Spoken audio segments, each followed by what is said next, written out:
I'm just gonna turn up the volume on my end because it's very soft. Also, heads up, I will be reading the dialogue, which I have not read any dialogue stuff on stream before, so I'm going to be losing my voice and drinking a lot of water. So just bear with me on that. Although having said that though, I do have some channel points specifically for this game. So there's two. One of them is you guys requesting me to read the dialogue, and the other one me being be quiet. As in you don't want me to read out loud the dialogue. Read with your eyes. I normally read with my eyes, so I do mash through the text. So for everyone's sake, I will read the text out loud and see how we go. Can't guarantee I'll keep it up though. But yeah, do let me know audio wise if you need me to adjust anything.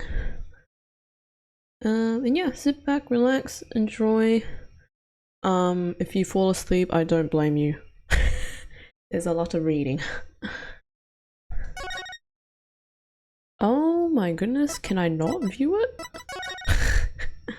Yeah, we ain't gonna read that. Who wants to read that? I'll turn this up on my end.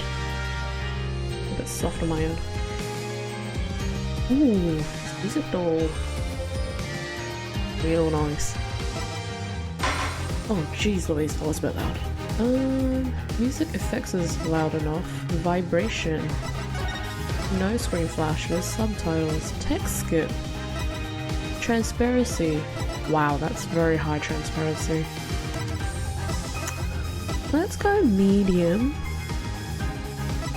UI. Enable using kind of it. I have no idea what that even is.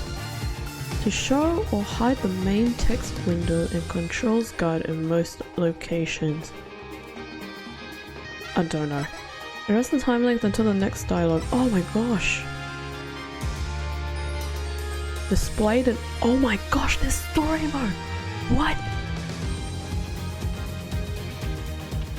What the heck? Let's try 1 second to see how that is. Text skip. Enable or disable the skipping of unread text. No. Subtitles, screen flash. I don't want vibration on. Voice. Oh my gosh. Guys, who wants to hear Japanese voice? Oh, we'll see how we go with English. Story mode. Turn this on to enable story mode in place of autoplay, allowing you to progress through the game automatically without having to press any buttons. The answers to questions, presentation of evidence are all handled on your behalf. What? Oh my goodness, you're literally just watching the gameplay itself. What the heck? What? You might as well just use YouTube. That's insane. Hey Lasik, it's been a while. Hope you've been well. But yeah, I've been good. Hope you've been good yourself. If I was lazy, I would do this, but no. Or stream content. Turn this on to enable consultations. You will have the option to consult. Oh, I remember this feature. Let's see how we go. Yeah, I think we should be fine. But do let me know how we go with audio. Oh my gosh. Oh, oh, they show you the cases. Wow, they show you the cases.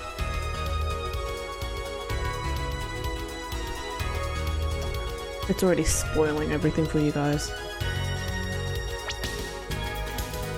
Oh my gosh, you can change the music? This is a lot. This is a whole playlist. Oh my goodness me. Which games? Your Destinies. Spirit of Justice. I cannot wait for Spirit of Justice. Oh my gosh. Ah! Oh. Let's just do that. You guys didn't see anything. Just having some Toasties, egg and cheese. Is that the lawyer guy? It is the lawyer guy. Also, egg and cheese sounds real good. Okay, let's get to it. I am so excited.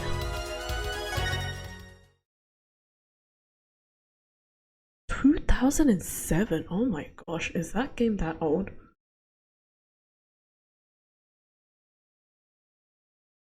Oh, you guys can't see it. This is episode 1. Maybe I should move my thingy-majiggy.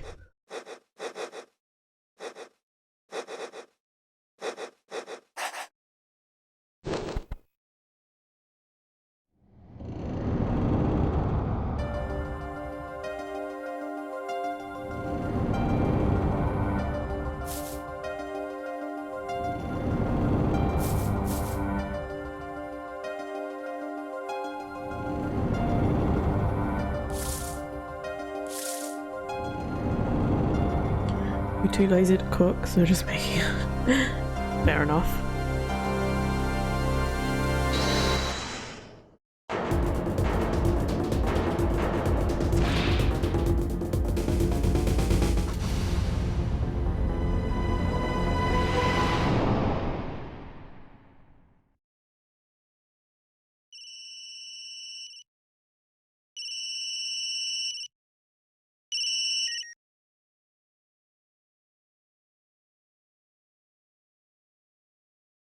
Dead. Someone hit him hard. Me, please. The cops should be here any minute. I missed the first few dialogue. I'm in your hands. Should have come to that. Ooh, mystery. Spoiler alert. I already know what happens in this case, so we're just gonna pretend I don't. Oh yeah, you can check the dialogue. Oh my gosh, this is something that I wish they had in the original. But they're nice enough to add that in these games. So I can check back if I forget something. Panicked, palms sweaty. I can admit it, I'm nervous. Ah, good morning. Oh, hello. Good morning, sir. You look tense, Justice. Wound up tight. Who says that? Wound up tight. Wound up, sir? No, I'm loose. I'm fine. That screeching noise, is that your voice? I suppose it's to be expected. Your first trial, and it's a homicide. I guess justice doesn't start small, eh? Wow, okay. Way to bring up the ante. I'm fine. I got up at 5 AM to do my Cords of Steel voice workout. I'm fine. 5 AM? Boy, you must have been real noisy. Ah, that explains it. I did detect a certain rasping quality to your screech.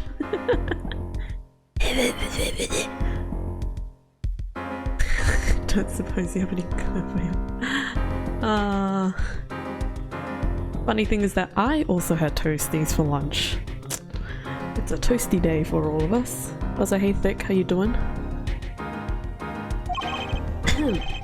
I overdid it again.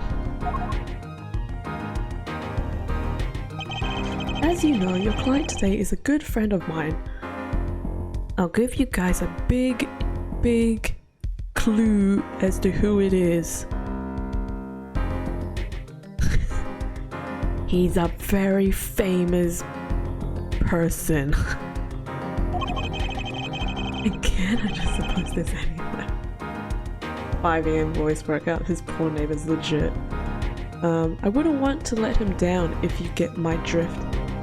It should be if you catch my drift. Actually, how old is this dude?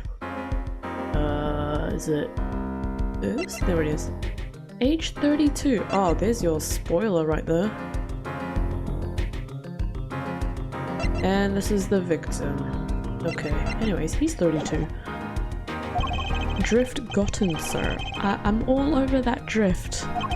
As it happens, I dined with him the night of the murder. We can't let this case fall through. Yes. Yes, I'm fine, sir. One more thing. Sorry, I had to say it like that. If you know, you know. Don't say you're fine quite so much. People might take you the wrong way. Gulp. I'll be preparing our case. You might want to introduce yourself to the client. And he's coming? Oh, there we go. My name is Apollo Justice. If it isn't clear already, I'm a new attorney. And today's my first trial. Yippee-ki-yay! Not that I'm worried or anything. The defendant has been accused of murder. My boss wants to help him out, of course, and so do I. I mean, there's no way he did it. Not him. No way. Surprise? There he is. Oh my gosh, it's him. Not gonna lie, when I first played this game, I didn't know who it was until the end of the case, and I was like, oh my gosh, what? What happened? And then I did a lot of googling and figured out what happened. Whoa! Good, morning. Morning. It's all up to you today. Murder? First trial, nervous, meeting him, cardiac arrest. Imagine meeting like a role model or like someone that you look up to, and this is what goes through your head. You're nervous to meet the person. When you meet the person, you get a cardiac arrest. Alright. I think I'm supposed to say something.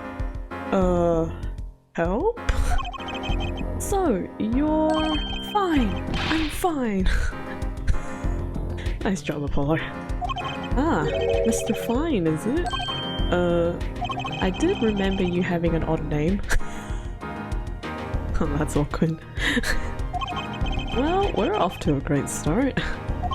Are you sure you're okay? I mean, with me? Mr. Gavin. What a name. Mr. Gavin. Mr. Gavin is a top-notch defense attorney. And he's your friend, so why? You'll see. Smile. Our little cardiac arrest builds character. Sure does. Huh? You can do it. Be confident. You can do it. I'm really sorry this happened to you. I mean, it's time. Shall we? Yes, sir. This poor guy could not be less fine. Okay, I need to focus. Every time you say you're fine, you're not. Honestly, your brain just tricks you into saying that. First trial, here comes justice. Oh my gosh, it's my stream title. What? Anyways, I need to figure out where to place my PNG tuber, unless you guys are okay with where it is right now. April 20, 10 AM, District Court, Courtroom number 2. Oh my gosh, whoa, the graphics are so nice. Bro, they really upped the ante with the remake. It's so nice. Court is now in session. Oh my goodness me. What'd I do? Why couldn't you just shave off your hair? Like, that's really gross. I don't like this. The prosecution is ready, Your Honor. And there he is. And there's our boy. The defenses are fine. I mean, ready, Your Honor. Mind going blank. Don't panic. Too late. Your name was Mr. Justice? And this is your first trial? Yes, Your Honor, but I'm fine, really. Are you quite sure? Your voice sounds a bit strained. That's pretty, even compared to the original trilogy's remake. Yeah, it's so nice. I wonder if you can... Oh, maybe you can't change the way it looks, but it's probably for the best. Wow, timing. I literally cleared my throat. Mr. Gavin? Yes, Your Honor? I was under the impression that you would be heading up this case. That was my intention, yes. However, a defense attorney must always cede to his client's wishes. And my client specifically requested Mr. Justice.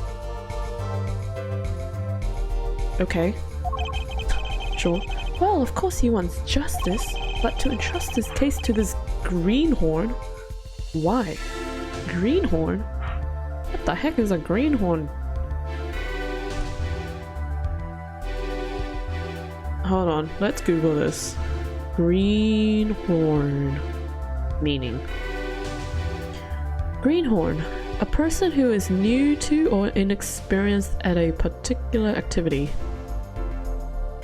Oh. Well, I hope that translated correctly from the Japanese version. But who knows? Objection. Hey, Jordan! Wow, it's been a while. Hope you've been well.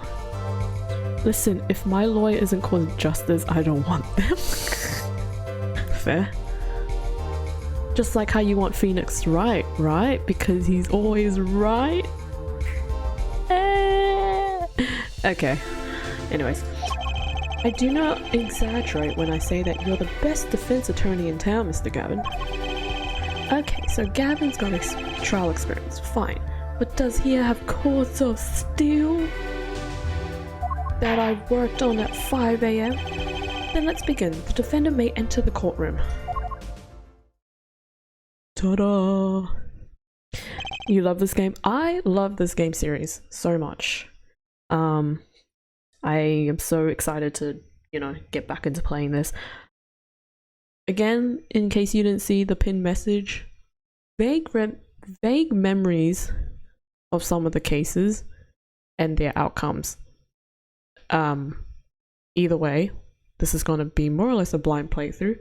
Having said that though, I already know what happened in this case, so we're just going to pretend I don't know. Okay? Okay. The judge called you a noob. Are you gonna stand for that? Wait, this is Apollo. You've never played this game? Ah, you've never played this game. Well, you can either cover your eyes, go away, or witness the whole story. Up to you, Jordan. I haven't either, same boat. Well, you both can decide if you want to be spoiled or not. This is truly an unfortunate turn of events. I'm sorry we had to meet again under these circumstances. Long time no see, Mr. Wright. Surprise! For all of you that didn't play the game. Whoops. Let's put the past behind us, shall we? These days, I'm merely Phoenix Wright. Piano player. Oh my gosh, he's just like me. I'm a piano player. Mr. Wright, how could this have happened? I won't speak of it further then. If the prosecution would be so kind as to explain the charges. Mr. Payne? Gosh, I really can't stand his hairdo. It's so gross. If any of you get this hairstyle, you are officially banned from my chat. Don't worry, I don't know how, but I'm very good at forgetting spoilers. Says the one that keeps tweeting, I'm off social media to avoid spoilers. Kidding. Is Phoenix someone we're supposed to know? We got a joker here. To think, I saw you enter this room as a fresh attorney, and now I see you leave in chains. Who's this Mr. Wright? Good job, guys. Let's keep this act up. Ah, Winston Payne. Subtle as ever, I see. The crime occurred at the Borscht Bowl Club. I hope I said that right. I'm so sorry to those who can say that. A Russian restaurant. Oh, how specific. The defendant, Mr. Wright, took the victim, a customer, and he hit him, wham, on the head, smack, killed him cold. A customer at the restaurant, you say? And the defendant, you say he was the pianist for the club, it seems.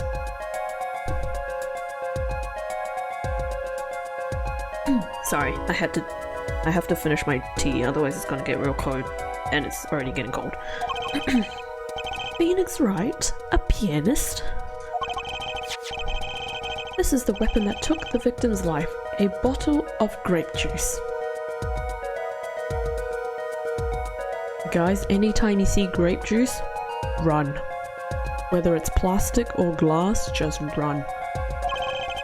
Grape juice is apparently our defendant's drink of choice.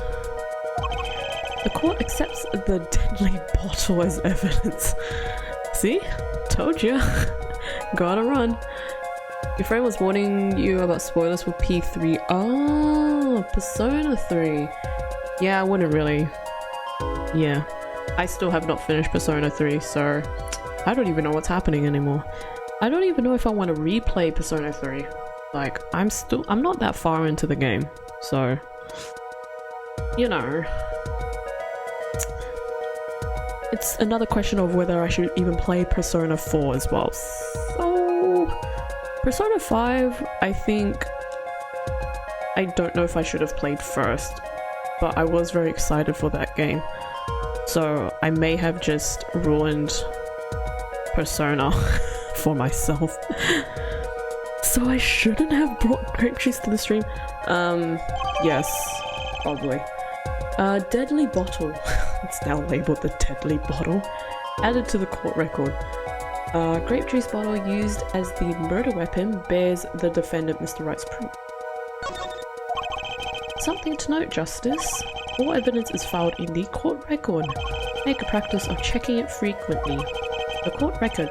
Right, I've heard of that.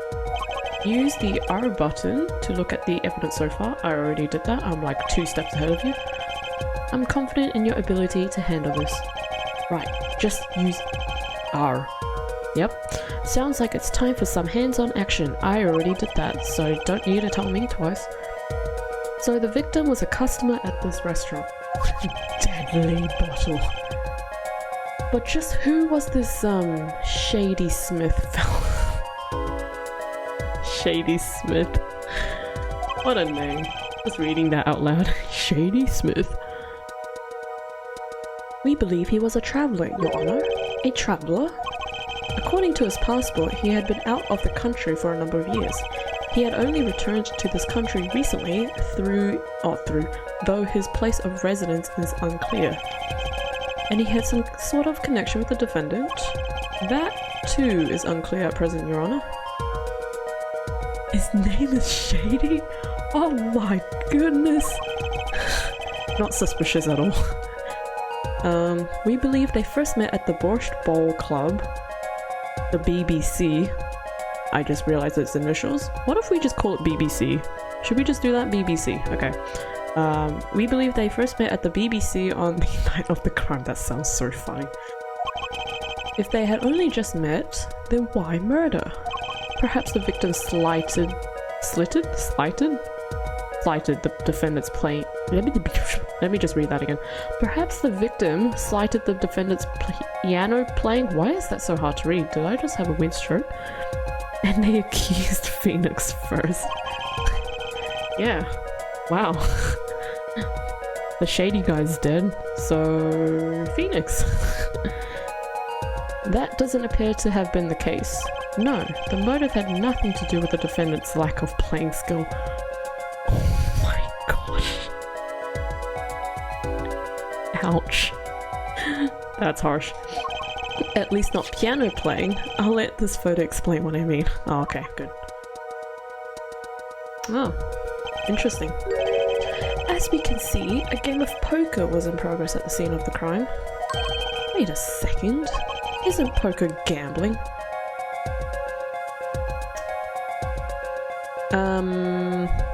I don't play poker. I believe it depends on the addiction though, correct? At least to some people's perspectives. Oh Shady was the victim, I forgot. Imagine being so bad at piano that someone decides I need that one dead. Either I need that one dead or I need that one in jail. That's a crime in and of something. I didn't see that word. Indeed, it appears our defendant has fallen to become the basest sort of criminal. Whoa. Dang, that was loud. It is true that the defendant was engaged in the game of poker with the victim. Okay, just stopping there. Is the game audio okay? Or am I talking too loud? Christoph is hot, why?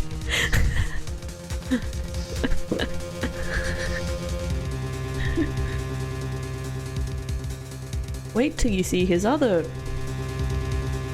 person. His other person? You guys know what I mean. I probably already spoiled it, but you guys would have already seen it.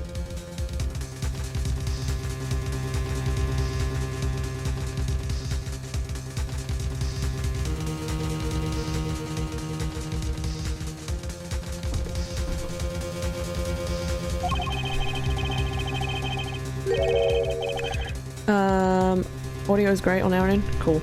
I don't know if I read the previous text, so we're just gonna pretend I did. Yet it was only that. A game, in the purest sense. A competition, Your Honor. A competition? Why did the music stop there? I think it ended the thing. Yes, a test of wits. A silent clash of passions. Only the cards, their backs wreathed? Wreathed? Oh my gosh. Why is this... English is hard. Their backs wreathed in blue flame. No, its final outcome. Why couldn't you just say only the cards know its final outcome? Why did you have to make it so silly? Come again. The judge is literally me right now. The cards on the table had blue backs, Your Honor. Thank you so much for clarifying that, Payne. It's okay, send it up. I believe the defense was waxing poetic in an attempt to mystify those present. An impressed woman.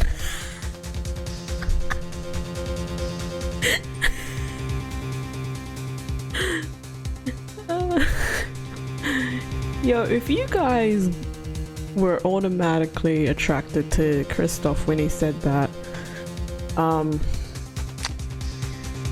yeah, you guys have weird tastes. I'll just be like, nah, you're boring, I'm out. Also, I have no idea what you said. That will be our first order of business here then, to find out more about this fatal game of cards.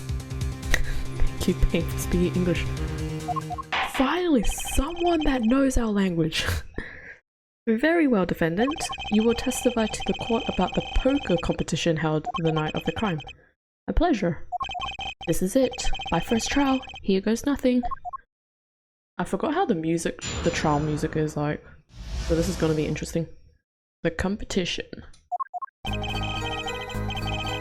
Oh, I now remember.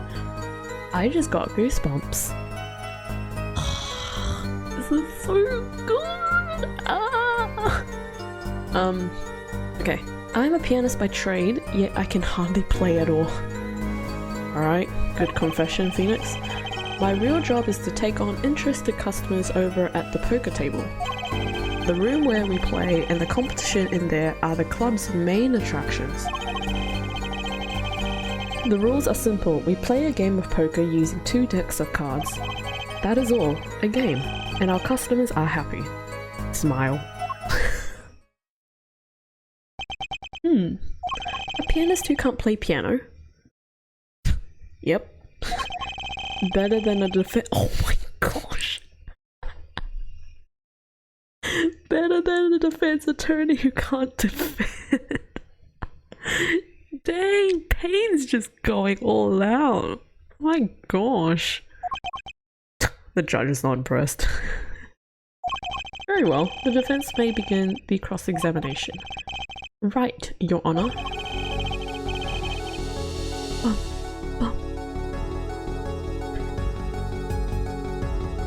Yo, I forgot how good the music is in this game. My first cross-examination. Don't blow it.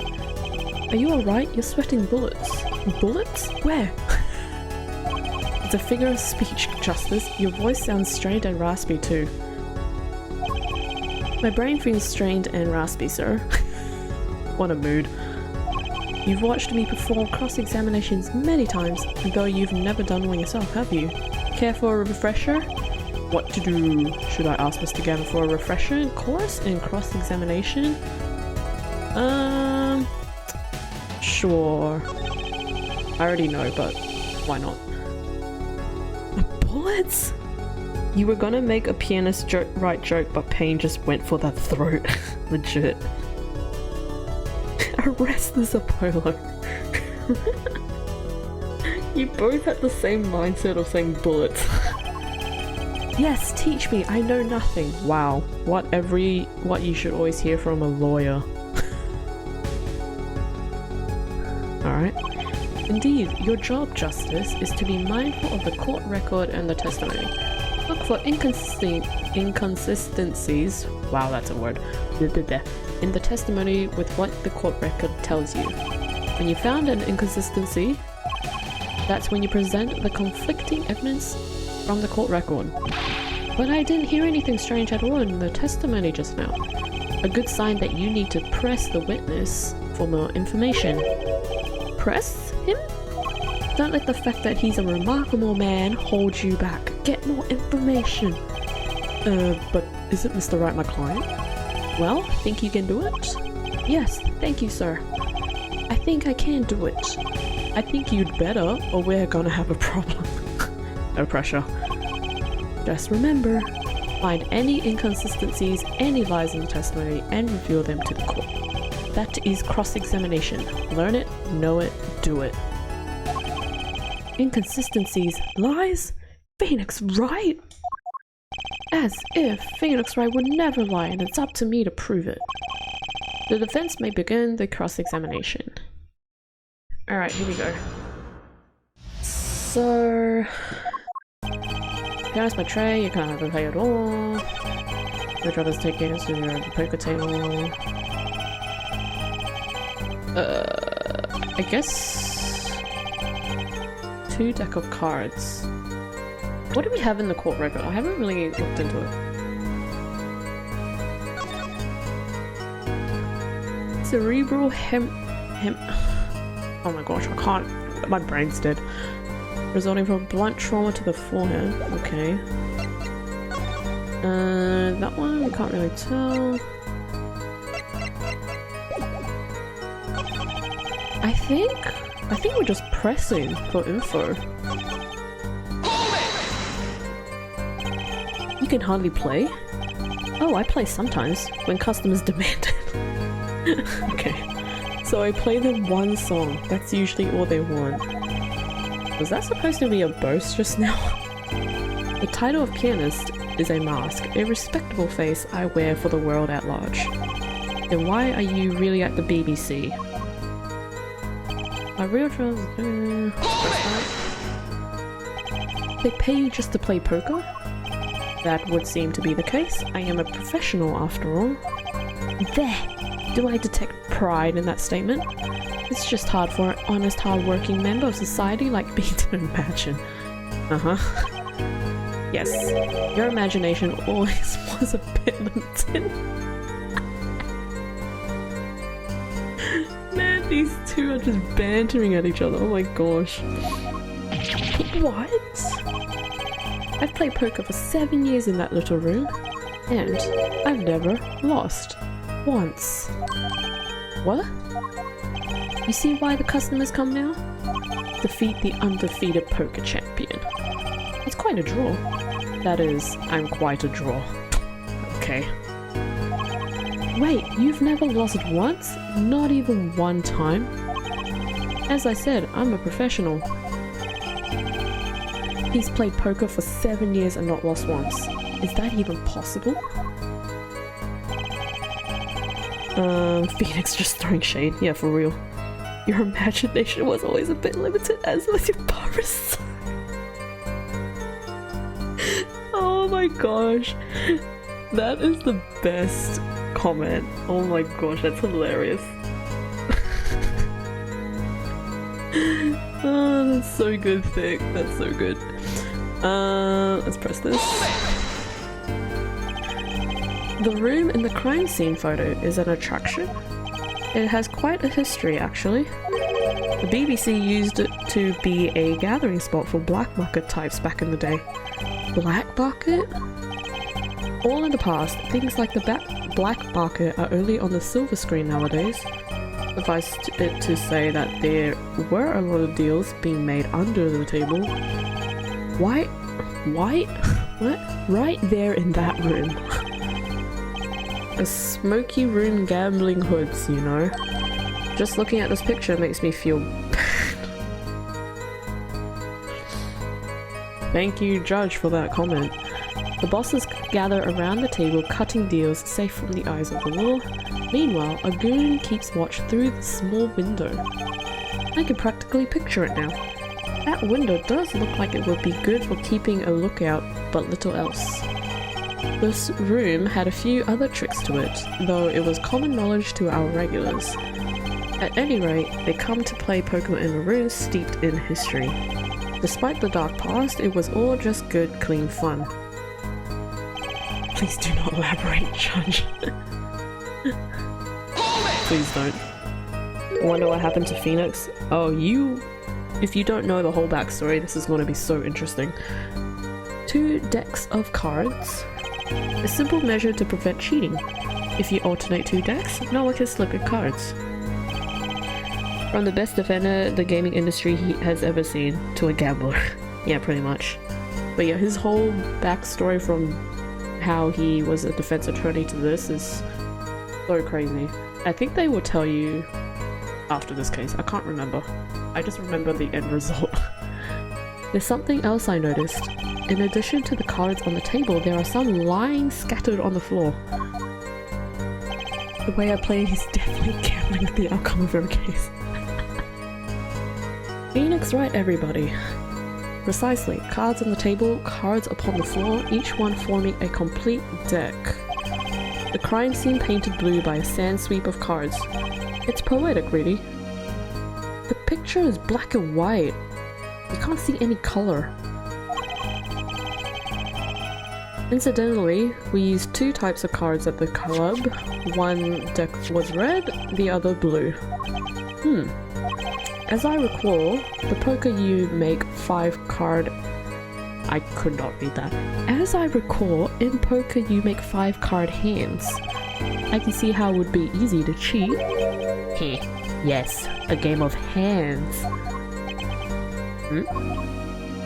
I just blame everything till I'm right. Yeah, pretty much. This competition you're talking about. I believe the court understands the nature of the game sufficiently. That's right. It was a simple game after all. Are you sure? Huh? People are not murdered over simple games, Mr. Justice. Defendant, you were in the room the very moment that crime occurred. Yet you claim no connection to the crime. Now that's strange. What's strange? I was testifying about the competition that night. Asking me about the crime at this point is against the rules, Your Honor. Oh, Snoop! Phoenix just handing out the law. Court rules. Of course, I expected to hear a cry Of course, I expected to hear a cry of objection from the defense. Heck! I completely let that one slip by. Don't despair yet, Justice. Sir? Right. There's something I'd like to make clear. Or made clear, rather. Namely, your connection to the case at hand, and I'd like to hear it from you. Sure, why not? Very well, the defendant will amend his testimony. Just one little press, and I've got myself a whole new testimony. I plead silence regarding the murder, but I will say I never touched the murder weapon, you liar! Why has this got your prints on it? Trophies? Achievements? in the Switch game? What the heck? Alright, thank you for adding that game.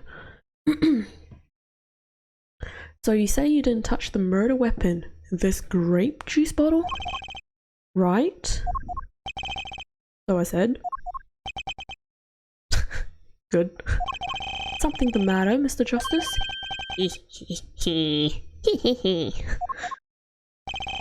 Too bad our new defense attorney never learned how to play dumb. What's this, Mr. Payne? I examined the bottle in question, you see, and it was covered with the defense fingerprints. Oh. Now I see his mistake. As in, Apollo's mistake, not mine. Objection! No need to shout, Mr. Justice, I can hear you just fine. This yelling can damage the judge's ears. And our case, he says, smiling. Okay. But what about my courts of steel? That I worked so hard for at 5 AM. Anyway, what's so strange about the fingerprints on the bottle in a restaurant? Well, that's true. The prints alone don't prove that... Okay. Oh, they wouldn't prove a thing if they were normal fingerprints. Huh? But the fingerprints on the murder weapon were upside down. Oh. Okay. What if I eject the objection? I don't think that's how that works in court. Upside down? What does that mean? If you do object an objection, doesn't it just cancel it out? It does, right? The judge can't call someone guilty if he can't hear. Good, let's make him deaf. Kidding. Upside down, what does that mean? It means he was holding the bottle inverted. Inverted? Just say he was holding the bottle upside down. And there can only be one reason for that. Oh, bam! Oh my gosh. That animation for his hair is disturbing. I can't with this dude. Yes, to brain someone with the bottle.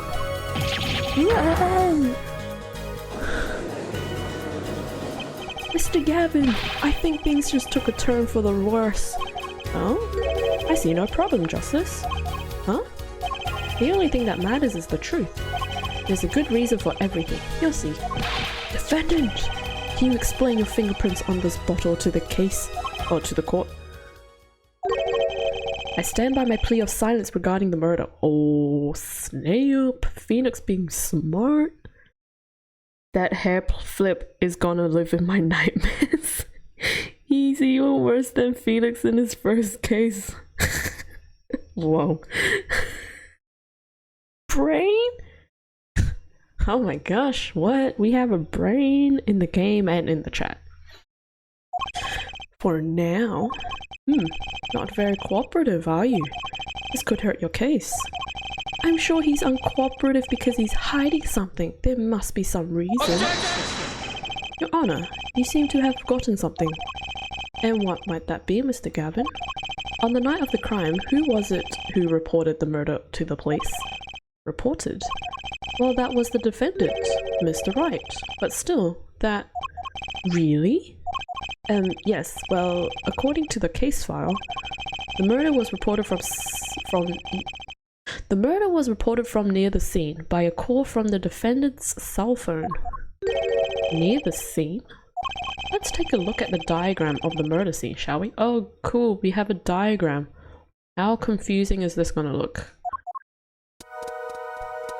Phoenix doesn't know his rights, or should I say, right? Hey! We got a funny guy in chat. Nice. The victim was murdered in a small room in a basement 2 floors down from ground level. The image of the person looks very long, like it looks like the person's been stretched. Or he just looks like hunched over if you look at it in a different perspective. Of course, cell phones can't get reception so far down. The defendant used the stairs in this hallway to go above ground. The call came from the first floor of the restaurant. I see, and this is the phone that made the call. Oh my gosh, it's his phone! Does it still play the, whatchamacallit? Oh my gosh. If someone can mention it in chat, I can see the image, I can't remember the name. Steel Samurai? Is that the one? Added to the court record. The defendant could have just fled the scene of the crime if he so chose. Gangly little guy. Yet he fulfilled his duty as a citizen and reported it to the authorities. And you claim he is being uncooperative? Nice save, Mr. Gavin. I'd better not waste this. I think the prosecution has toyed with our client enough for the time being. Toyed? I assure you, no one is more serious about... What was it you said? The defendant was in the room the very moment the crime occurred.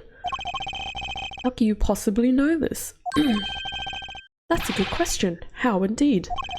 The answer is simple, Your Honor. The prosecution has a decisive witness. Elgato? You're right. You keep cutting out my audio. You're as good as they say you are. So someone else was in the room the night of the crime. That must mean they witnessed the crime. No way! Apollo? Everything up till now has been a warm-up, Justice. Are you ready? Very well. The prosecution may call its first witness to the stand. Christopher's big brain. What?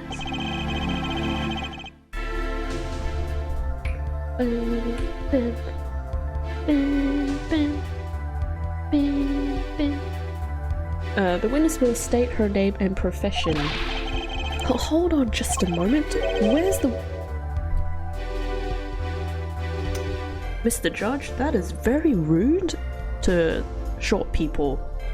As a short person myself, that is very rude and offensive. Unless you really can't see her behind the crockery, then that makes no sense either. But anyways, where is the witness? I surmise that she has been frightened by the defense's demonic looking horns. Yikes. So I used a little hair gel. Relax, people. Why be short? Just grow. Just grow, smile. Have no fear. If any horns point in your direction, this court will cut them off. You are sure? I swear it on my gavel. Please come out. This judge has not changed at all from the Phoenix Wright series. Isn't violence against hair a crime, Your Honor? As a short person, I never thought of this. She needs the high chair. Well, if you are sure it is okay. Aww. Now the prosecution. Oh, here's a camera. Wait a minute. Would the prosecution care to explain the witness's, paraphernalia? Paraphernalia? Paraphernalia. Potato, potato. Yes. She is a professional, Your Honor. Those are merely the tools of her trade. And that would be... My name is Olga Orley. Olga Orley. Olga O'Reilly? Is that meant to be a pun? Because I can't figure it out. They're gonna shave Apollo bald. I'm employed as a waitress in BBC restaurant. Then why the camera? Of course, it is my pride to serve borscht. That is naming restaurant. What? But I also perform, how it is said, other service. I take it one of these other services is taking the customers' pictures. Da-da! Like, for example, this one. I'm not gonna pull off a Russian accent. There's no way I'm gonna pull it off. G-Man! Hello, hello! Welcome to the stream. Hope you enjoy your stay.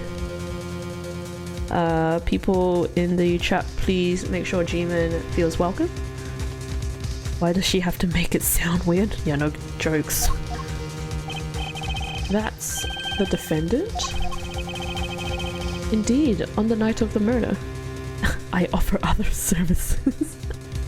You know, I didn't really think of it like that until just then, so thank you for putting that in my head, Jordan. Man in white hat is the one who has gone kaput. Guys, from now on, anyone that gets murdered, we're just gonna say kaput, okay? Kaput. Oh, for sure. Puns are sure a thing in AA. Yeah, they are. Though I don't know if Olga's name is a pun, so... no. Indeed, that is the victim. Oh my gosh, it's already been an hour, and we're barely halfway through the case. Order, order. This is quite a piece of evidence to casually drop it into our laps. Please don't say it like that, Judge. It is the same way as I drop cold bowls of borscht on laps of customers casually. This conversation is a bit weird.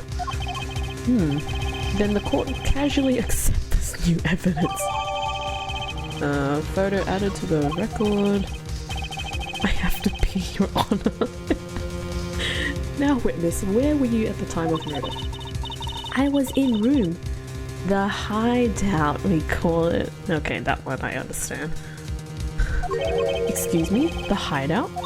It is room where famous gangster...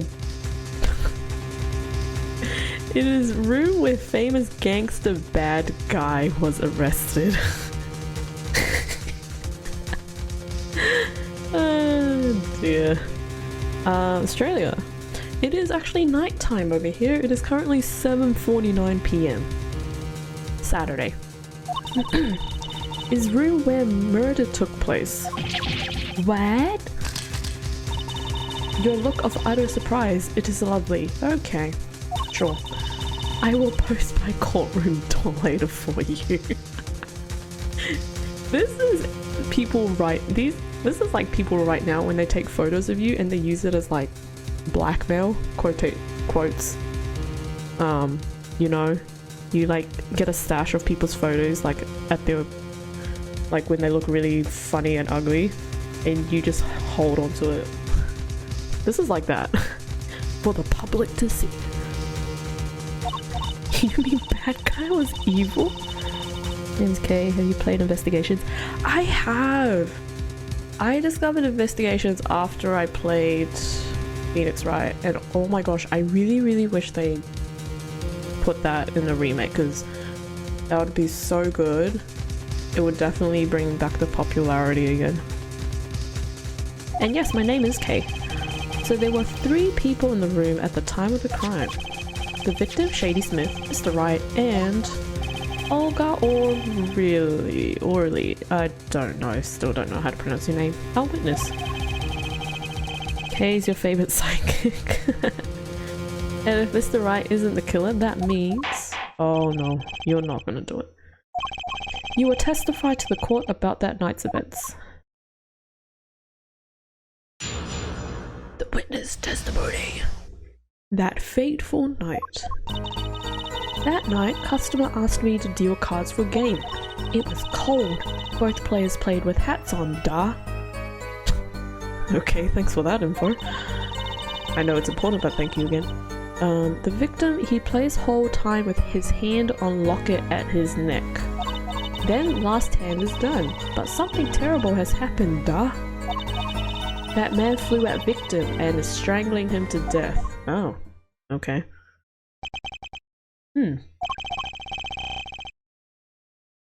Excuse me. Incidentally, who won the game? Isn't it obvious? The winner was the victim, Mr. Smith. Objection! Well, geez, that was that. That's ridiculous. Because Mr. Wright can't lose. Alright, Justice. Everyone has to lose at some point. Justice? Maybe you could come up with a more legitimate objection. But he hadn't lost in 7 years. That hair flick again. Oh my gosh. I didn't really see that first bit. I'm gonna say it. I think it said like "take it from me, kid" or something like that. I didn't lose a case my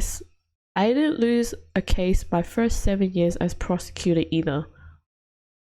Liar. Incidentally, I have some evidence here. It's intimidating how Apollo's objection echoes. It's really loud.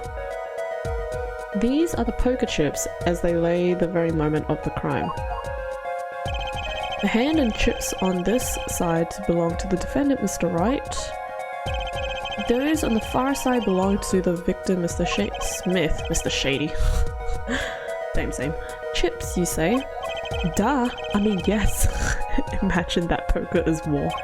Your hand is your army, and the chips are the spoils. I know that. After all, in my youth I was known as the poker head of courtroom number 3.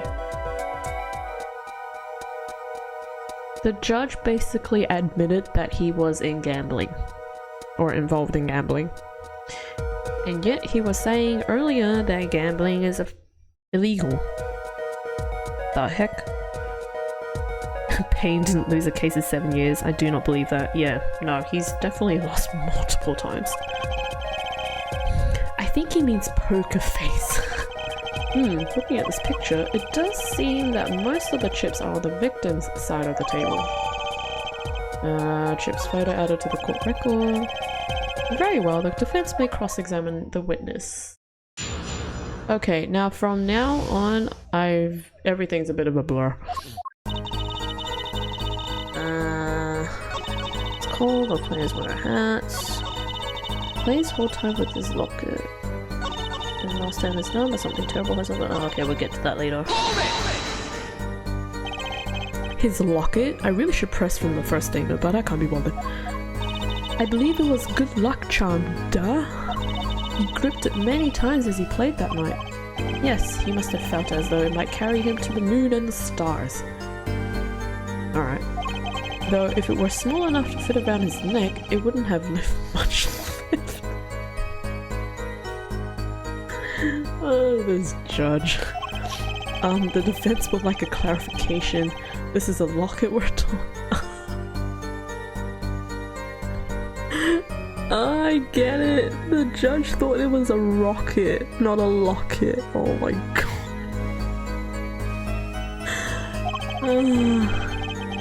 I mean, a pendant with a picture in it, right? Not a rocket. Of course, I knew that. Sure you did. I love the judge. Same. The judge. I'm glad they kept this judge in. It was probably a pendant shaped like a rocket, that's why she called it that. Judge, you need to fact check what you are saying. You love that scene, oh man. I missed that first text. It's considered bad form to poke fun at the hard of hearing in our society. Wow.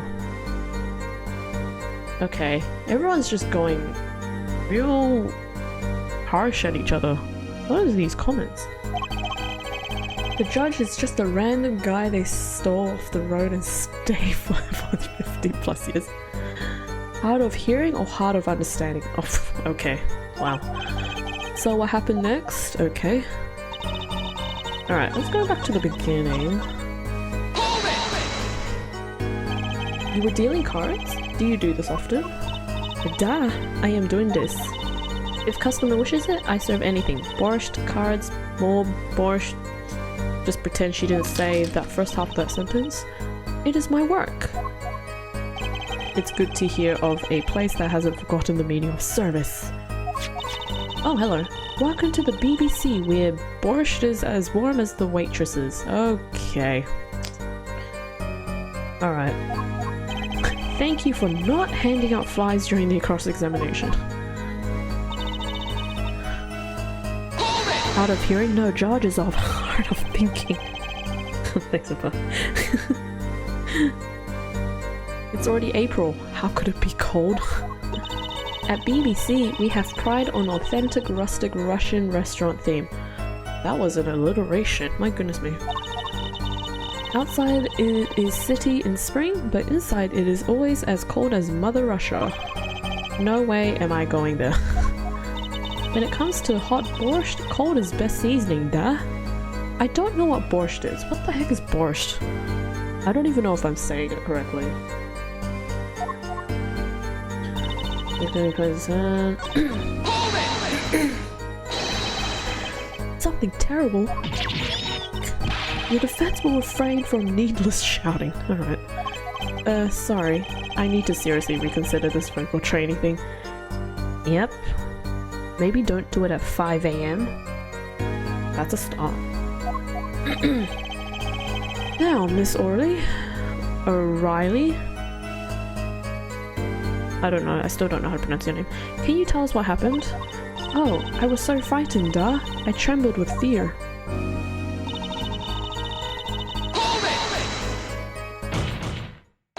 But the defendant would never do such a thing. Eek.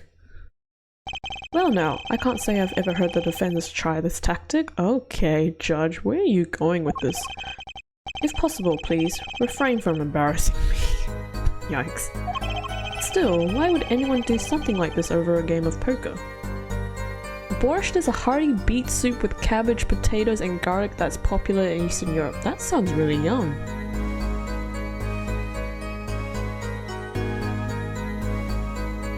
That sounds really yum. I could try that. Perhaps it is because the defendant has lost the game. Oh my gosh, I just lost the game. I'm so sorry, I just made everyone lose the game. That explains why she's holding that crockery pot. Because it's soup. Yes, a crushing defeat for a man undefeated. Though it always is with men like him, winners make sore losers. Oh, how the mighty fall. Go ahead, I believe you know what it is you need to do. Right, sir, leave it to me. There were only 3 people in the room at the time of murder. The victim, Mr. Wright, and if Mr. Wright isn't the killer, got you now, alright, okay. So, hey, sorry.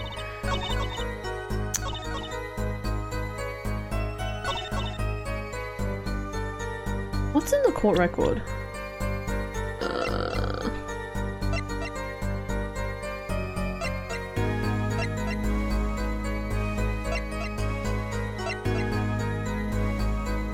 Defendant and victims. No. Defendant. What? Used by the defendant to notify police from the restaurant's first floor. Ow. What? Last hand is done, but something terrible has happened.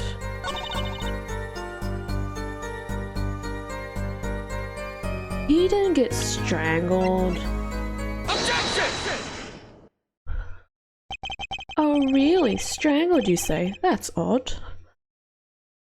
What you mean Phoenix didn't do the murder? Payne clearly said it. Shake my head. Duh! Normal customers only choke on borscht. Okay, wow. Guys, apparently we're normal? No, I mean, this report shows that the victim died of a blow to the head. Heck! Miss O'Reilly, really now, did you witness the crime?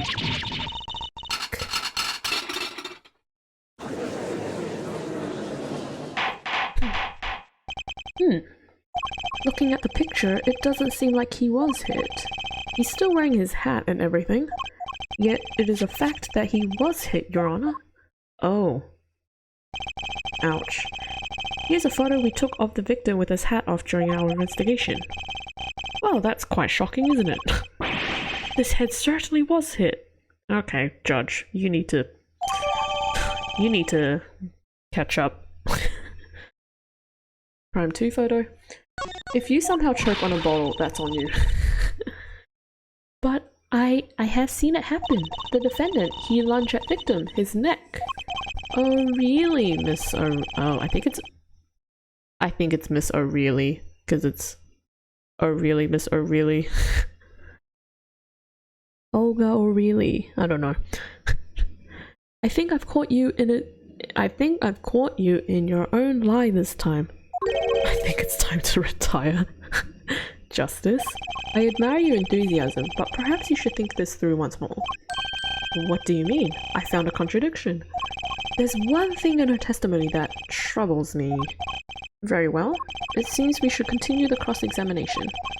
There's such thing as thinking too much. Yes, there is.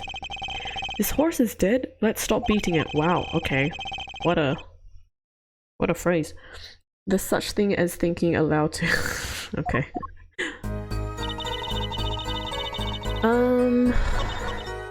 Okay, so...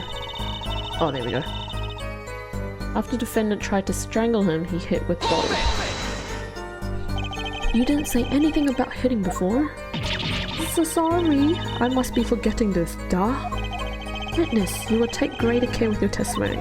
Oh, da. I'm sorry, Your Honor. And that clears up the discrepancy. Discrepancy. Oh my gosh, why was I having so much trouble reading that? With the autopsy report, I believe. The defendant made to strangle his victim, then changed his mind and chose a simpler, blunter means to do the job. Yes, that sums it up nicely. So he strangled him, then hit him. Something's fishy about all this. Okay.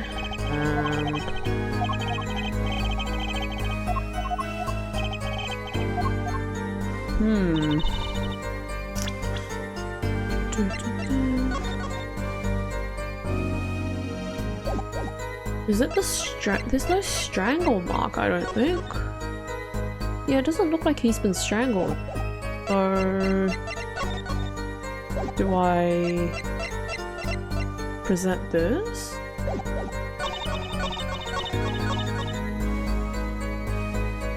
I'm going to assume it's the crime photo. Because there's no strangle mark. Objection! Damn it, it's not. I should have saved. Well... let's just mash through this because we all know how this is gonna go. I'm sorry! Okay.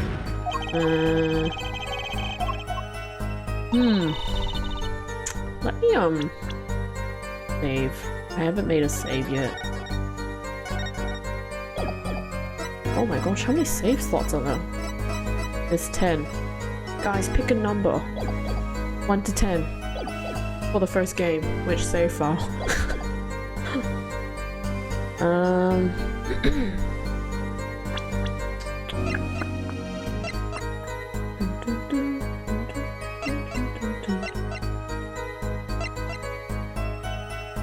Straight 11. Oh my gosh, you guys all have the same mindset.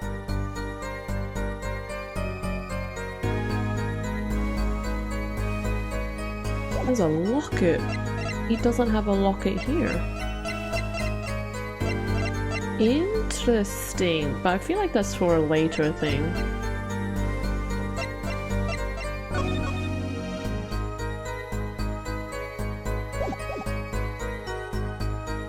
Hmm.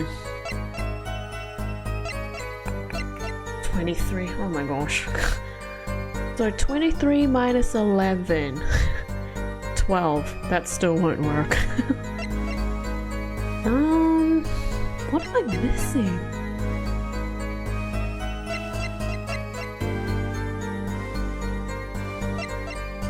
If it's not that...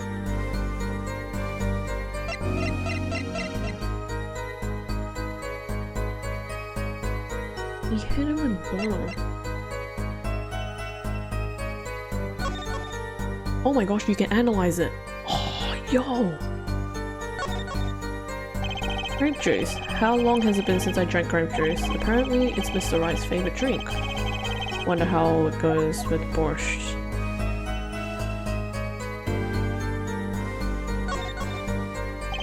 Bottle is completely empty. Okay. Can't open it. Now examine the phone. Oh, hello. What's this? Wow, the battery is being held with a piece of tape. Okay, that's a radio. He should just buy a new one. Maybe he can't afford it or he just doesn't care. Okay. Anything? Anything? No. No? Okay. Glad we could be of help. Maybe the bottle? I just don't know how it's the bottle.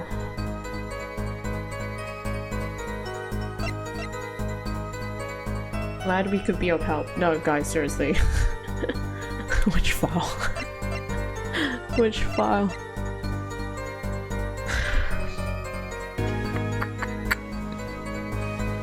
I like that you can inspect items. It's good. It's a nice feature. They kept it from Turnabout. I forgot what the case is called, but the really long case in case 1.5 from Ace Attorney, Phoenix Wright. I'm glad they kept it in the series anyways. They didn't keep it for the other two, which sucked.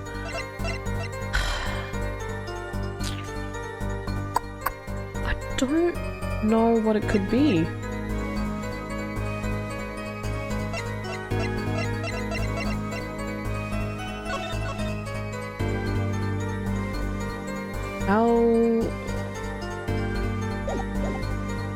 After the defendant tried to strangle him, he hit him with bottle.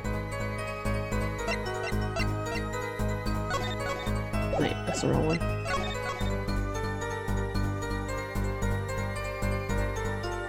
Resulting from blunt trauma to the forehead.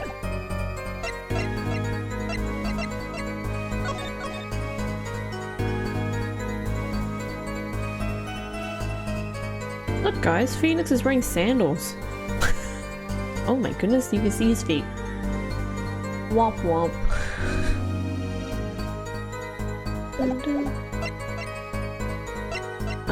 Oh my gosh, I really don't know. Can I present my badge? Can I consult with him?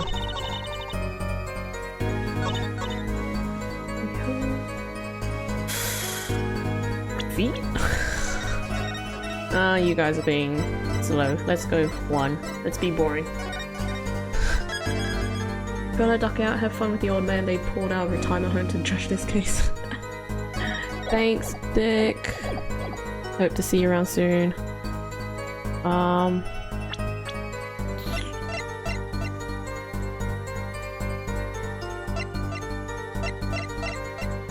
You did get hit, but what is missing? Maybe? Did I already press this? I did.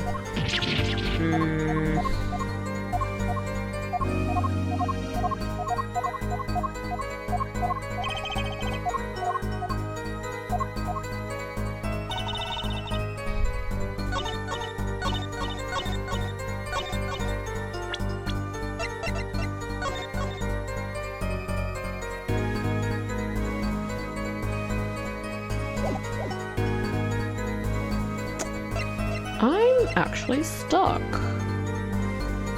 He hit him with bottle.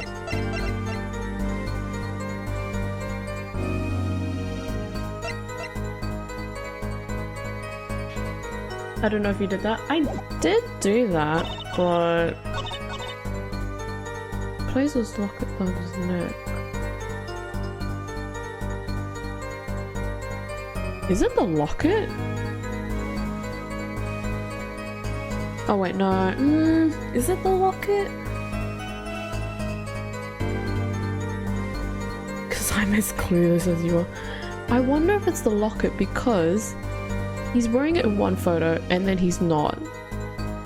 But obviously Phoenix is wearing the locket.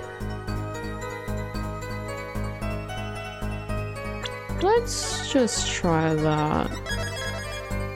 I feel like I'm thinking too far ahead, but it's worth a try.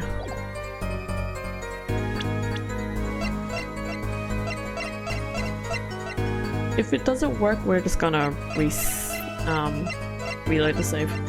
Objection! It is. Okay, cool. You know, there was one curious part in her testimony, just like Mr. Gavin said. But what does it mean? Mr. Justice, would you care to explain what it is you're thinking so intensely about? Recall the testimony, Your Honor. The victim played with his hand on locket at his neck, I believe she said. I hope you aren't about to raise an objection to the witness's grammar.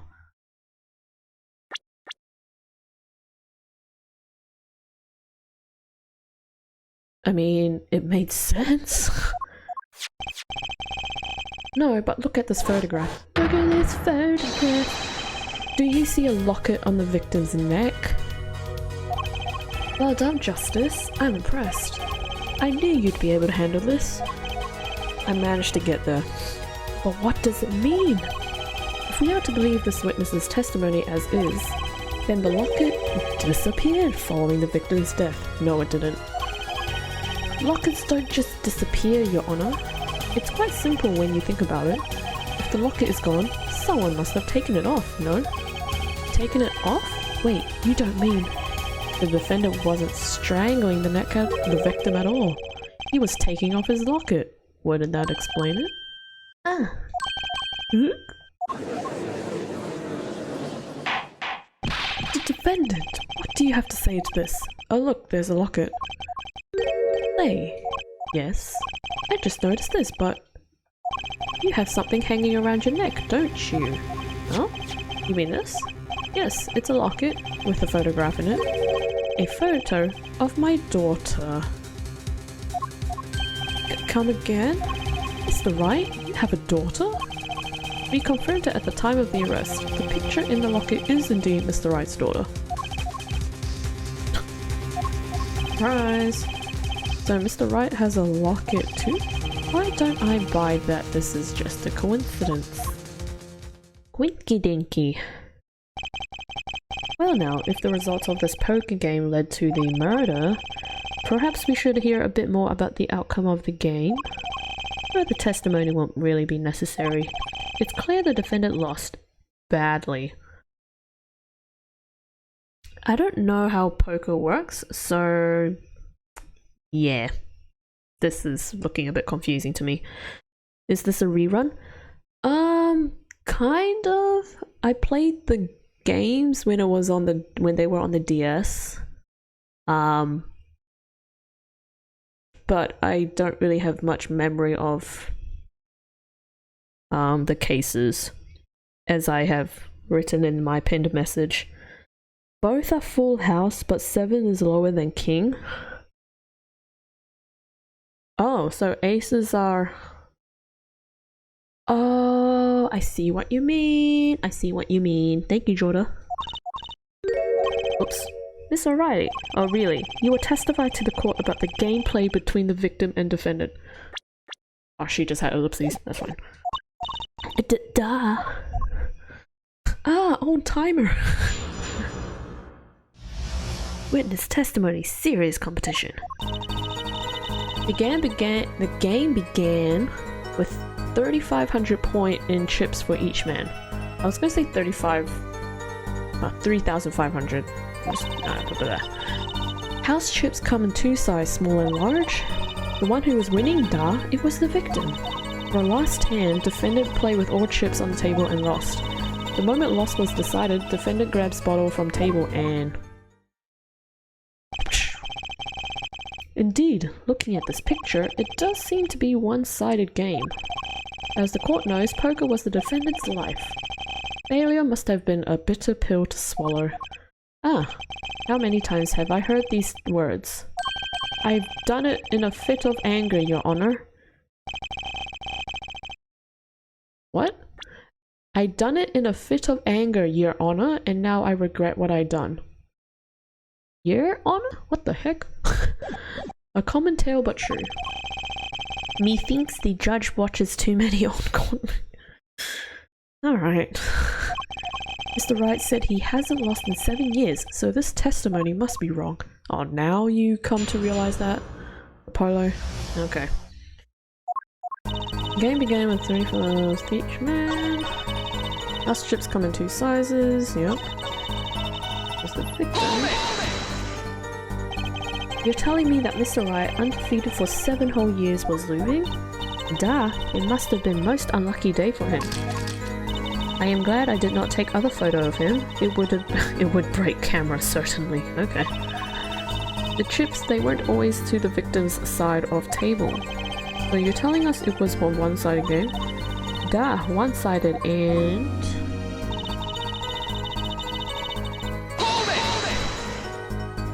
Last hand? It was largest points of any hand. The defendant's hand, it was excellent. He tried to use it to take victory from behind. It appears that both the defendant and the victim's hands are in this picture. That is truly an excellent hand, however so is the victim's. One is with highest number wins, so defendant loses. The victim, Mr. Smith, had a stronger hand than the defendant and crushed him. I believe that explains what occurred next. Once cards laid down on table, it happened. The moment loss was decided, defendant goes And what happened next? Even to think of it now, I shake and tremble, duh. I did not believe such thing would happen. What such thing? Please, you must believe me. I had no idea. How could such a thing occur? What such thing? Nyeh, nyeh, nyeh, nyeh. The defendant had been hitting victim. Duh, I saw it all happen right before me. I saw bottle coming down on victim's head. Decisive, isn't it, Your Honor?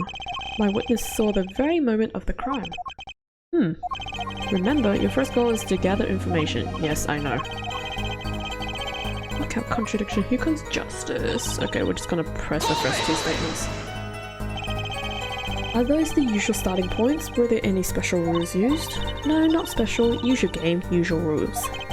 If each man begin with 3,500 points, then the total would be, exactly 7,000 points.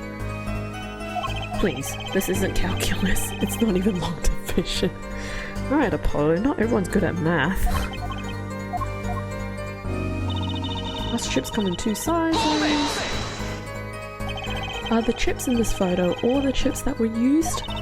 Duh. Of course. Bit of a subtle...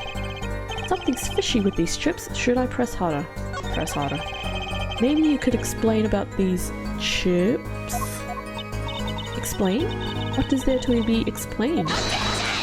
Oh, there's that objection from Payne. Poker chips are poker chips. They're not fish and chips. Not a chip off the old block, not a motorcycle cop, not a... Thanks. Now that I've pressed her, I'd better ask something. What are these chips worth? Are they in dollars or rubles even? Oh my gosh, Apollo. Yet, as I have been saying before, it was a game, not gambling. Hard perhaps for a capitalist to understand. Dang, shots fired. Two types of chip. 100 points and 1,000 points chip. It is not money, duh. Justice? Sir, don't you find her comment interesting? Yeah, the chips. The number of chips.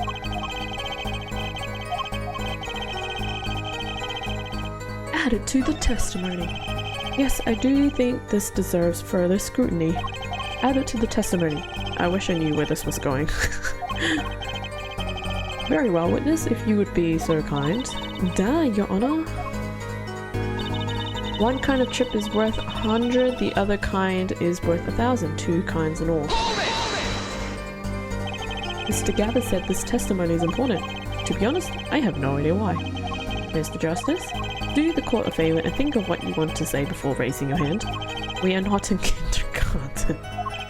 Heck, sorry, I'm fine. I better think of something to ask. And quick. These two types are the two types of chips. Duh. The small ones are 100 and the big ones 1,000. Right? Of course. Huh. Don't waste our time. Yeah. Is that all? Yeah. Gulp. Great. Mr. Gavin made me stop her and now I'm the one who looks dumb. Oh, Justice? Please try not to embarrass me like that. Huh? Who? Me? There's a clear contradiction in the information you have in your hands. Yeah, that one. I know. It's a simple matter of calculation. Go on, try it. We're not in kindergarten after all. Calculation? Yes, Apollo. Math. These chips don't add up. I will save though.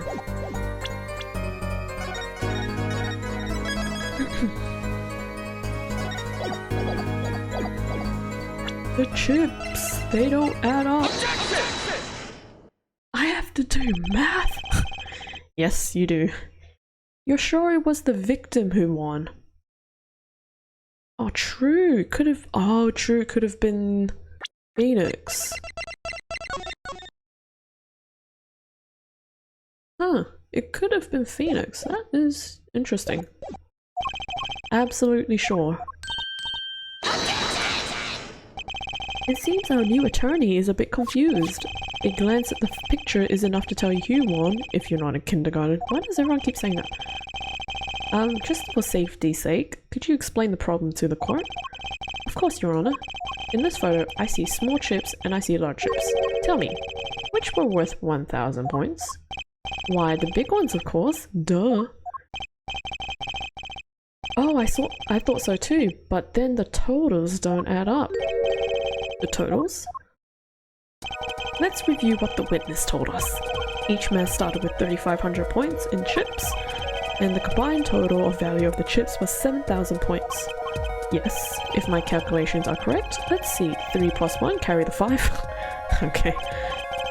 They are, Your Honor. Now, look at this photo that allegedly shows all the chips. If the big chips are worth 1,000 and the small chips are worth 100, and you add them up, how much is it? Do it yourself, you aren't in kindergarten. Why is everyone throwing the kindergarten comment? My goodness me. 10,600 points. The chips don't add up. This clearly contradicts the witness's testimony.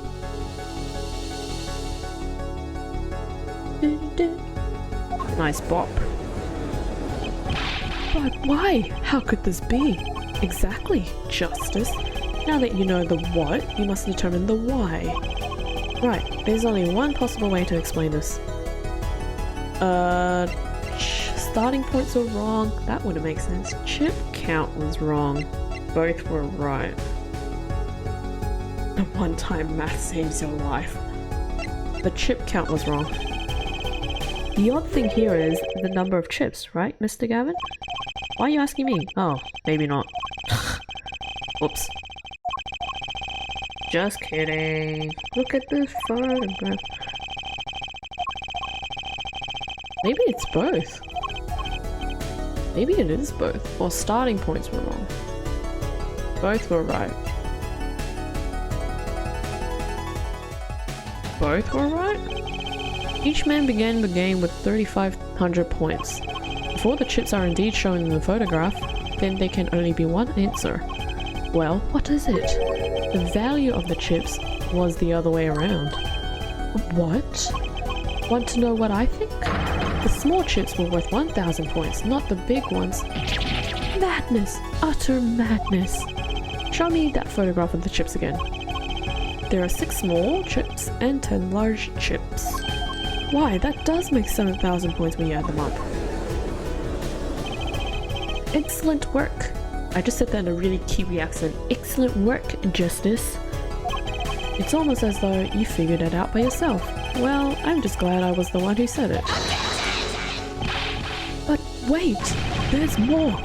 The value of the chips may be different, but that changes nothing. Indeed, the victim did have the larger number of chips still. Ah, exactly. If the small chips are worth 1,000 points and the large chips are 100, let's do a little math. Add up the points for each side of the table. The victim, Mr. Smith, had 2,900. Oh my gosh, can you slow down with this? The victim, Mr. Smith, had 2,900 points and the defendant had 4,100 points. I hate Payne's voice. Yeah, no. Payne's voice is interesting, but it's part of his character, I guess. Well now, it seems that Mr. Wright was winning that night after all. That's impossible. My client has even less reason to kill the victim. After all, he was winning. Yay! Now, Miss O'Reilly, you must have known the true value of the chips since you were there at the scene of crime, weren't you? Oh, there was a lobster in there. Did I see that lobster? Order! Order! It appears our defendant has lost his motive. And Mr. Wright's supposed defeat never happened. Nick! We must now ask ourselves whether... Okay, thank you so much for cutting me off. Excuse me? What is it, Miss O'Reilly? I did not want to be saying this, but... Actually, you see, see what? What do we see? In the last hand, there was cheat. Why do you bring a lobster to court? Why do you bring the whole plate to the court? A cheat? You don't mean a trick? Wait, or do you mean a scam? They're all the same thing. Yes, there was a cheat in last hand. That is why game ends with chips as they are. Great, just great. First we have lying, now cheating. Well, this case certainly has taken a turn. Or the interesting. Witness, you will please testify to the court. Tell us about this cheating in the final hand. Is this where the music gets really upbeat? Please say yes. The final hand. Ah, damn it. The last hand, both men had full house. As Jordan explained earlier, there is 4 in each card and deck from ace to king. If you look at both men's hands, cheat is more obvious. The next moment, game becomes argument. The defendant's trick was exposed. He took battle in his hand, poor Mr. Smith. Mr. O'Reilly, why did you not tell the court about this from the very beginning? I thought I smelled a cover up here. Well, folks, it's time to throw back to the covers. Okay. So this is the final push. I think so. Assuming this is closer to like the first half of the case, the music would pick up. A full house is a very high scoring hand. Not easy to make in my experience. That alone is enough to suspect less than scrupulous tactics. Yep. Mr. Gavin, what's a full house? Oh. Alright, Apollo. We're gonna get the whole review again. Lawyers these days, you don't know your poker? No, I don't. I don't play poker. I can't say this bodes well for your case or career. What is this? Some kind of secret court poker ring? Justice? You know these terms, 1 pair, 2 pair, 3 of a kind, yes? I kinda do. Can you explain it to everyone else? Yeah, no problem. 2 cards with the same number makes a pair, 3 makes a 3 kind of a kind. Good, now picture a hand with 1 pair and 1 3 of a kind. That's a full house. Okay. That doesn't sound very easy to make, does it? You see each player's hands in this photo. Wow, they both have full houses. We forget, there's an easy way to make a full house and go undefeated for 7 years. You cheat. The defense may cross-examine the witness. If he did cheat in the last hand, that still leaves one important question. Mr. Wright lost that hand. Who's ever heard of a professional con man losing when they cheat? Okay, now this is where my brain is gonna be weird. Ah, poop. But I play poker. I never played with 5 card hands. Always 2. Oh. I didn't know there were different rules with poker. Just how hard is it to make a full house anyways? It is quite hard, duh. It is making a pair and a 3 of a kind at the same time. I guess that's right. Very difficult to be sure. You can take my word as the poker head of courtroom number 3. Nobody cares. Very difficult, duh, but it is not impossible. Okay, full house, hard. This line of questioning, a waste of time. Alright. There's 4 of each kind and then various.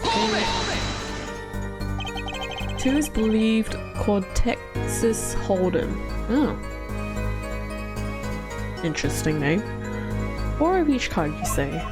Duh, there is one spade, one diamond, one heart, and one club for each card. It is interesting fact that this number 4 comes from number of seasons. Okay, thank you for that. Huh, you don't say. Ah, and did you know that the cards are numbered 1 to 13? Thank you, Judge. Add all the cards in a deck and you get 3, 6 for a year. Okay, Judge. Apparently you've missed a number somehow. Isn't that one day short? That's why each deck has 2 jokers. They say the second joker stands for the leap year. Why is all this nonsense coming out? Thus, you have a perfect representation of the year all in a deck of cards. What on earth? Okay. Huh, you don't say. We're going to be in this corner for a year if it keeps going like this. Yep. Isn't it 365? Yeah, a normal year has 365. 366 is when it's a leap year. The judge just didn't count the 1. How was it clear? Duh, well, the defendant, he played a 5th ace.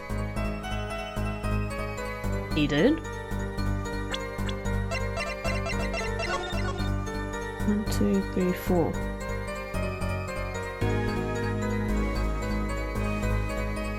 Where? Okay. A 5th ace? I still remember both hands very well. Mr. Smith's hand had 3 aces. It has a king. What the heck? And Mr. Wright's 2. Obviously cheating was afoot, or perhaps I should say a hand. Funny. Your Honor, perhaps this can be added to the testimony without Mr. Payne's joke. Very well, the witness will add this detail to her testimony, please. But she's got the cards wrong. I'm pretty sure this is the one, but I'm just gonna press it anyways. A 5th ace? Duh, it should not exist, no? I still remember both hands very well. Mr. Smith's hand had 3 aces. Mr. Wright's 2. Well, where did this card come from then? Perhaps we should ask the defendant that very question. Adding cards to a deck is no less than a taboo. Is no less serious a taboo than forging evidence in a court of law. Ooh. Now, perhaps it's time for you to say something, Justice. You bet I've no intention of staying quiet. Not me. No, sir. I'd better find some contradicting evidence fast. And I know what it is, I think. Let me just save again, because I'm scared.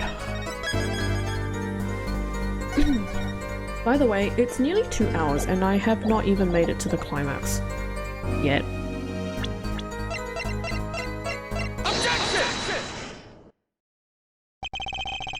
It appears the witness is mistaken. Mistaken? But my name... Look, this piece of evidence clearly contradicts what you said in your testimony. That's the photo of the chips, is it not?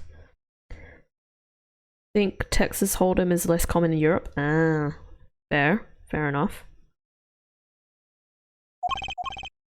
Justice? Perhaps you ought to explain your point in a way that the judge can comprehend. In other words, use a finger to point out your point. Yes, please point out the contradiction in this photo. What particular point contradicts the witness's testimony? I forgot what she said actually. I forgot which one was... Mr. Smith's hand has... Oh wait, hold on. Where was it? Mr. Smith's...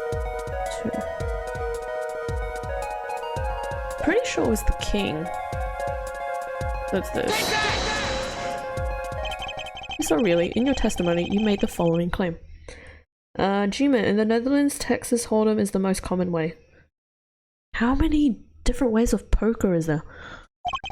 Mr. Smith's hand has 3 aces, but as you can see clearly, the victim's hand only held 2 aces. Eek. Well, maybe the witness was simply confused.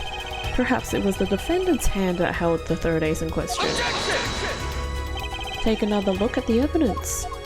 As you can see, the defendant also had 2 aces in his hand. Where's the 5th ace? I see cheating, alright, and it's going on right here in this courtroom.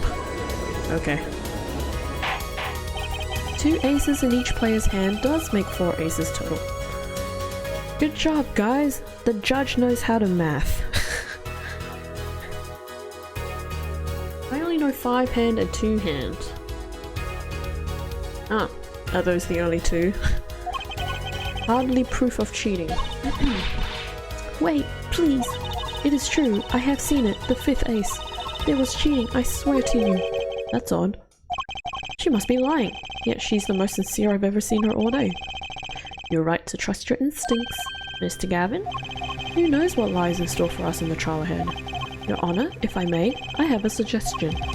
What might that be, Mr. Gavin?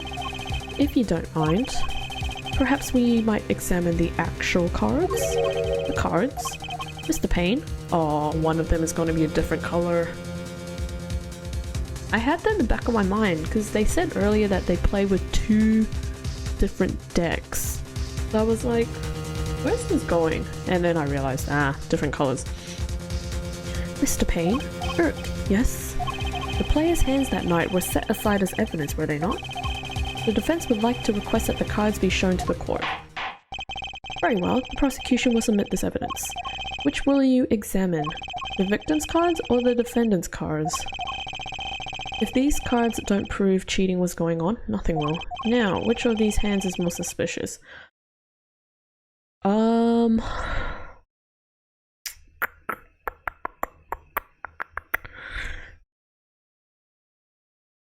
Assuming that Phoenix isn't cheating, let's check the victim's hand.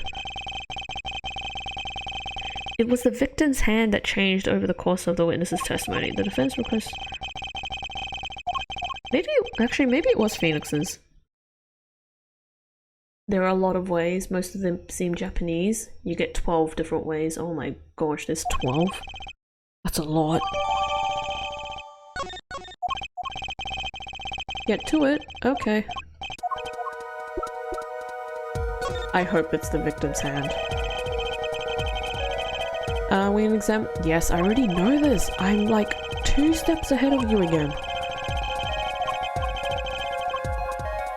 What should be? Yep. Told ya. Told ya. What? Your Honor, look at this. One of the victim's cards. The back is a different color. Eh? That's impossible. But I put that card in right. Oh. You just called yourself out. What was that, Miss O'Reilly? No, I merely said, duh, I have eek. Nane! Your Honor? Mr. Gavin, yes? Tell me, what is the easiest way to cheat at poker? To cheat? I'll tell you. One merely needs a friend, a comrade, shall we say. A dealer. Wait, so you mean this witness, Miss O'Reilly, she's the cheater? A professional, I'd wager.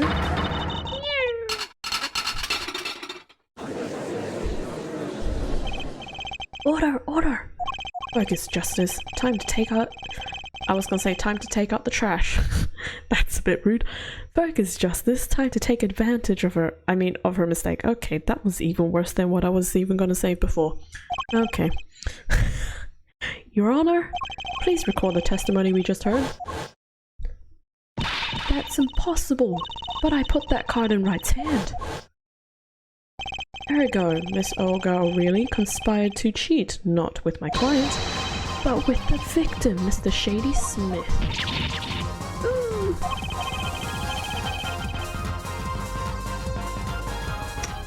Yeah, this music I remember. Not only did she cheat, she cheated poorly. Therefore, it's not hard to imagine an altercation between her and the victim. What? Wait, you don't mean the defense isn't accusing the witness, Miss Olga Aurelia, are you? Time for justice. There were 3 people in the room at the time of the incident. And if Mr. Wright isn't guilty, that means I am. The defense accuses the witness, Miss Olga Aurelia, of murder. Eek!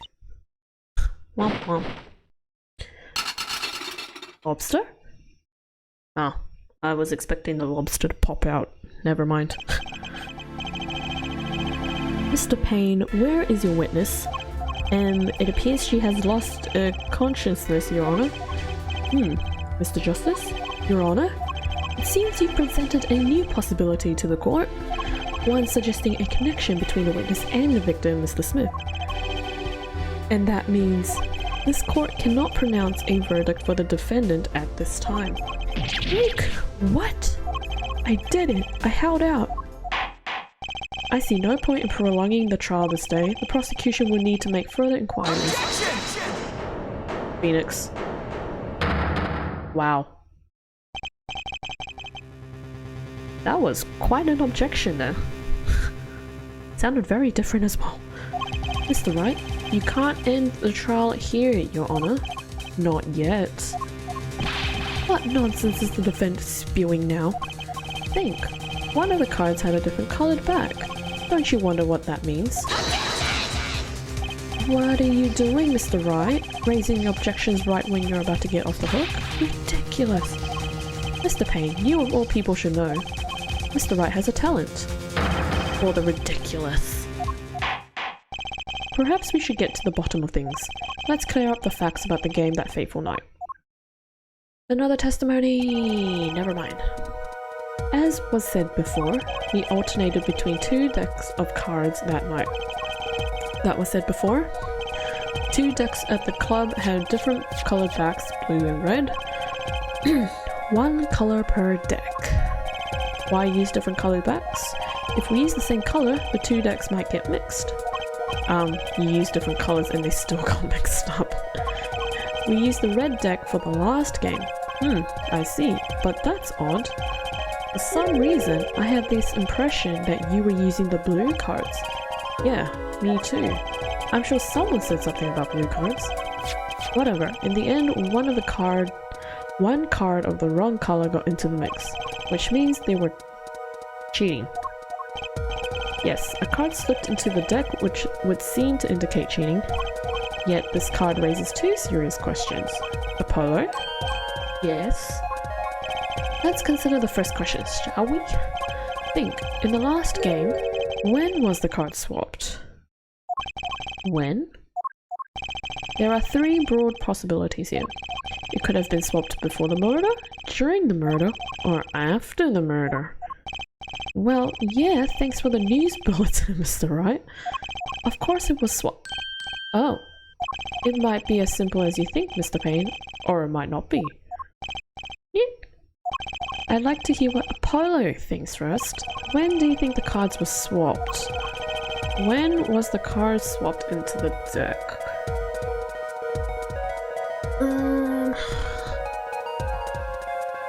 I was thinking after the murder. What? Is it that? Is it after? Why would it be during the murder? It could be before the murder.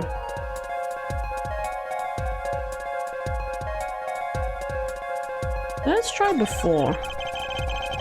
Well, it must have happened before the murder. You mean during the game? I wonder. Huh? Why? Okay, it's not. When you're playing a game of poker, which side of the cards face your opponent? The back. Yeah, so it's not. Okay, so it must be after them. Perhaps it happened after the murder? Okay, maybe not. During the murder? What's that ridiculous? What's the point of cheating after the hands have already been shown? That's silly. Yes, but tell me, how do you swap cards during the game? I'll take silly over impossible. Take it from me, son. There's a lot of silly in this world, but very little impossible. Oh, even when the backs of the cards are a different color? If you pulled that during the game, you'd be called— Oh, wait. I just realized the lady gave the card during the game. Okay, now never mind. That would mean the blue card in question was swapped after the hands were shown. After the murder. Oh, I was right. Never mind. Ignore the previous comments I just made. Okay, this is going past silly and straight on to crazy. I ask again, what's the point of cheating after the game's over? Who would do that? Who indeed? That's one of the mysteries before us. There's another? Yes, a simple yet decisive question must be asked. Who swapped the red card for a blue card? Who? The game and murder is done. The victim is dead. Only two remain in the room, alive that is. The defendant and our witness. Okay, so who was it that swapped the red card for a blue?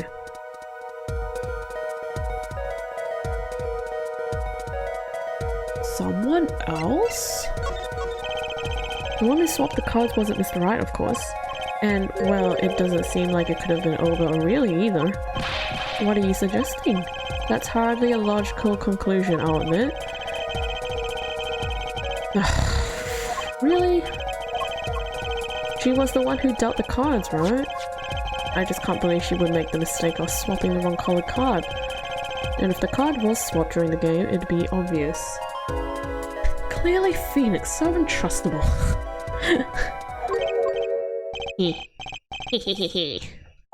Something you'd like to share with the court, Mr. Wright? Oh, my apologies, Your Honor. I was just thinking how much fun all this was. Or this is, rather. Fun? How about confusing? I have no idea what the defense is claiming, Your Honor. Same. If the one who swapped the card wasn't the defendant, and it wasn't Miss O'Reilly, then who was it? Yeah, well, that is the question, isn't it? Precisely. Huh? I believe we're about to see this case take a new direction. A new direction? We'll find that, indeed, after the murder. Someone swapped one of the cards in the victim's hand, and that someone made two critical mistakes. I'm sure you're going to tell us that the first was swapping the wrong color card, because the one who did the swap didn't know two colors of the cards were being used. The other mistake was the number on the card. What?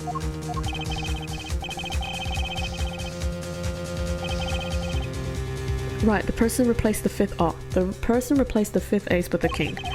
I'm sure whoever swapped it wasn't expecting there to be a fifth ace after all. All they knew was that the game had been won with a full house. So they picked up a king from the table and swapped it in. But there's one problem. According to our case record, this person doesn't exist. True, not until now, but you have to admit the possibility of a fourth person. Though it's more than a possibility. There was someone else there that night at the scene of the crime. What? And from this point on, I remember how the murder takes place. But we're gonna pretend I don't. I believe the judge spoke truthfully earlier. You do make trials ridiculous, Mr. Wright. The trial has proceeded on one central assumption, namely that at the time of the incident, there were only 3 people in that room. I believe this new evidence, shall we say, overturns that assumption. The problem is that you chose to conceal this information from the court. I suppose that is a problem, yes. Court is adjourned for a brief recess. Oh my goodness. Mr. Gavin, I'll see you in my chambers during this recess. Certainly, Your Honor. Very well, the trial will resume in 20 minutes. And we took about 1.5 hours to get up to this point. Yikes. That was quite unexpected, Mr. Wright, to suddenly claim there was another person at the scene of the crime like that. I must ask, is it the truth? Well now, I think you would know the answer to that. Oh, snap. Being mysterious, are we? Sadly, I've no time for mysteries. I'd only ask that you leave the defending to your defense in the future. Otherwise, I cannot guarantee the outcome. I see you haven't mellowed out on one bit, Christoph. Justice? Yes, sir? The judge has summoned me to his chambers, so carry on without me. Okay, bye. You did well, Apollo. Can I ask you something? Sure. That locket you wear, is that really yours, Mr. Wright? Ah, you're wondering about the victim's disappearing locket. Here, you can take a look at it. That's a picture of my daughter in there. Aw, she's such a cutie. Look at her. She's so cute. I'm just surprised to hear you had a daughter. Most people are. Perhaps you'll meet her one of these days. Spoiler alert, we will. One more question. The one who cheated that night, was it you? What do you think? Huh? You know what happened 7 years ago? What I did? It's not unreasonable for you to think I might cheat. I never, honest, but it is odd that he managed to go undefeated for 7 whole years. Want to know something? There's only one game where you can be dealt bad cards all night and still win. Poker. Eh? You see, poker is all about reading your opponent. In that way, it's a lot like a court case. Poker is like a trial law? Spoilers? Game ruined. Spoilers alert. Figure out what your opponent is thinking and you win. Well, yeah, but that's harder than it sounds. I think not. Try as they might to conceal it, everyone reveals their true thoughts in the end. The body language can— oh yes! Finally! This is my favorite part of Apollo Justice. This is like the best thing that could have, like, the best kind of feature they added. Their body language can become a valuable source of information. You're kidding. That witness, for instance, Miss O'Reilly. She would touch the back of her neck during certain parts of her testimony. Did you notice? No. Come on, who noticed that? Words, habits, twitches, it's all information for the reading. That's the secret to winning, Apollo. Someone taught me that, and now I pass the secret on to you. I don't know who that someone is, but I'm not worthy. He's not Edgeworth, that's why. I mean, there's no way I'll pick up on these signals. No, you can do it. Huh? You just don't know it yet. What's he talking about? But you will. Soon. Ah, almost forgot. One more thing about this case. You should know, I haven't told the truth to anyone yet. What? I knew it. I have my reasons, of course, or shall be revealed. And Apollo, I need you to be there, defending me. I need your power. Ultimate power? My, power? I have no idea my causes still with that special. It's time. The real trial begins now. Do your best. To be continued, which we will be doing right now. I might need to go to the bathroom first because I am busting. Yeah, I will be right back in like 2 minutes. You guys can just look at this load screen. Yes, please. Ultimate power! Alright, let's finish the rest of this case. I guess we're only doing case 1 today, seeing the time is already at 2 hours and 15 minutes. Court will now reconvene. Has our witness, Miss Olga, really recovered? Yes, Your Honor. Well, she's regained consciousness. Perhaps we can hear her version of the events again? That's the thing. You see, she's quite fatigued. You're looking a bit fatigued yourself, Mr. Payne. Sadly, fatigue is insufficient grounds for refusing to testify or prosecute. The defense would like to request that Miss O'Reilly take the stand. Very well, the witness will take the stand. She's back.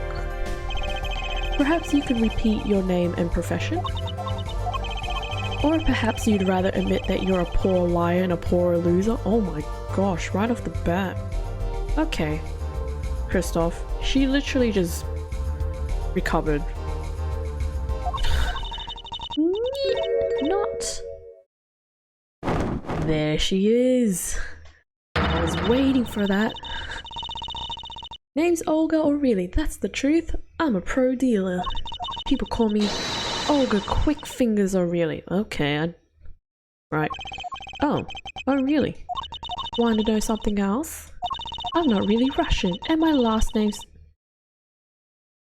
So I was right. My last name sounds like O'Reilly. There, that's the truth. I hope you're satisfied. Witness, you will tell the court what you were really up to that night. Fine, I'll talk. We had a plan, see?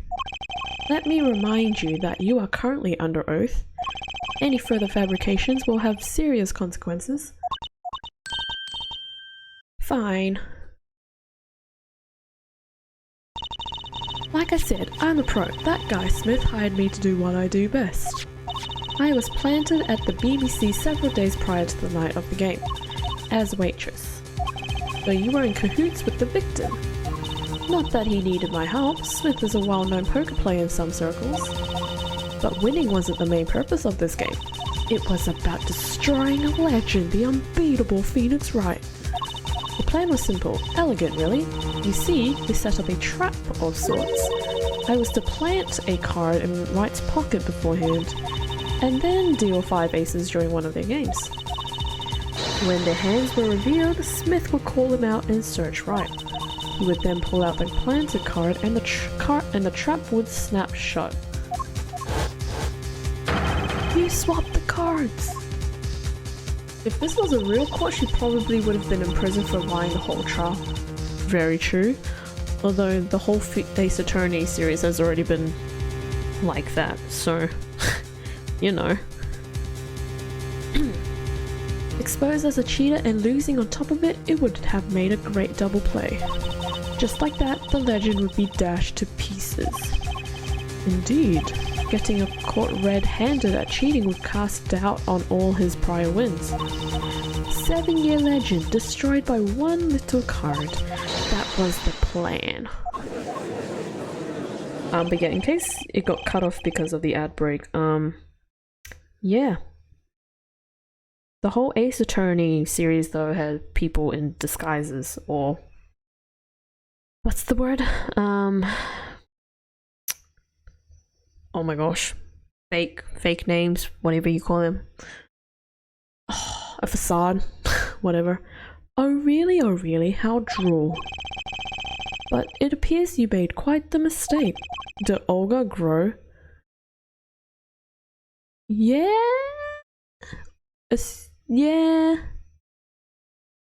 Yeah, maybe. I don't know. A mistake? You know what? She did grow. After the judge couldn't see her. A mistake? I agree. The trap was elegant. Yet what happened to that planter card? Hey, that's right. He's lucky, I'll give him that. You'd have to be a slit free from a trap laid by Quick Fingers O'Reilly. Yeah, whatever. Oh, really?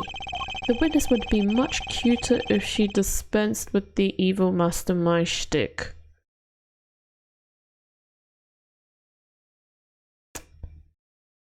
Okay. Cute? Who wants to be cute?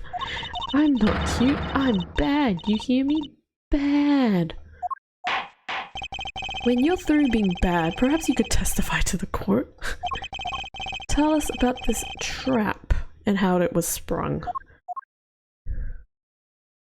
Oops. Sorry, that's my chair. The best laid trap. That night, I planted the card like I was supposed to. It is that right? Hold on. Yep. And Wright lost the last hand, just like he was supposed to. Then Smith searched him. A true baddie. Yeah. But the planted card was gone. The trap failed. The next moment, Wright picked up a bottle and swung it. It wasn't me who hit Smith, it was that no-good cheating defendant. She did the hand to the back of her neck thing. A surprisingly frank testimony that still leaves us mostly in the dark. The trap was perfect, I tell you, perfect, if that rotten cheater hadn't messed it up. Look who's talking. Oh, the testimony, for what it's worth, is all yours, Mr. Justice. With witnesses like her, who needs criminals, and with defendants like Mr. Wright, who needs prosecutors. Okay, so I know this is where they introduced that new feature. So I'll ignore this and jump straight to where she's doing the hand thing. There we go. Wait, isn't that a little odd? What's odd? He searched Mr. Wright thoroughly and found nothing, which means he didn't cheat, which means he had no reason to strike the victim. Well... Yep, there it is. What was that just now? I said something. Something wrong, Mr. Justice. No, nothing, Your Honor. What to do? Should I press her a little harder? Press. Mr. O'Reilly, you're hiding something. What are you talking about? You... Me? Quick Fingers O'Reilly? Hide something? The defense will refrain from baseless accusations. I have one question for the witness then. You say you saw the moment the defendant hit the victim. Is this true? Of course it is. I did see it, honest. I saw it when Wright hit him. With my own eyes, I saw it. What's this weird vibe I'm getting? That witness, for instance, Miss O'Reilly. She would touch the back of her neck during certain parts of her testimony. Did you notice? That's not really her neck, it's more her head. But close enough, I guess. And this is where the new feature comes through. So it's basically like the Magatama in Phoenix Wright. But this is essentially Apollo looking for certain movement that would trigger when they say certain words, which is really, really cool. I like this feature. Olga is not passing the fight check. Yeah, apparently not. Whoa, what's going on? This sensation, it's coming into focus. There, that twitch, it's so clear. It's like I could perceive her habit like I couldn't before. Gotcha! Gotcha!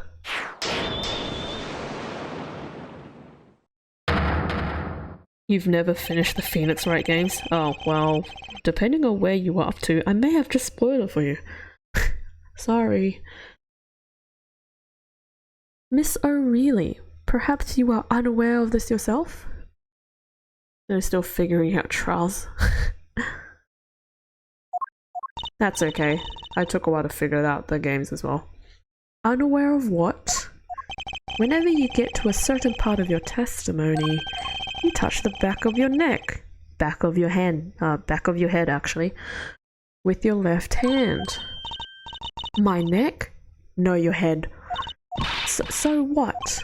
What indeed, Justice? I hadn't noticed anything of the sort. When she says that part of the testimony, she's subconsciously recalling something. Her body reacts to the memory and she touches her neck, her head. I'm sure of it. A memory? Would someone care to explain what he's babbling about? This is highly unusual, but let's ask the defense. You claim the witness is remembering something.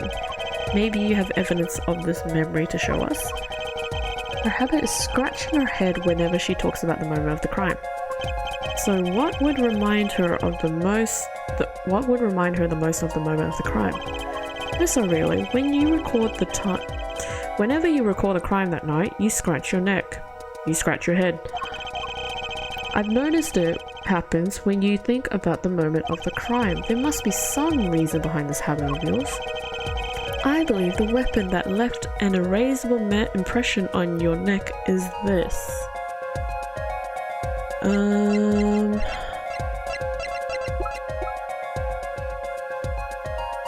What has she been saying?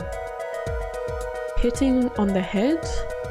Something about Phoenix hitting the head. Touch the back of the neck, causes movement. With my own eyes, I saw it.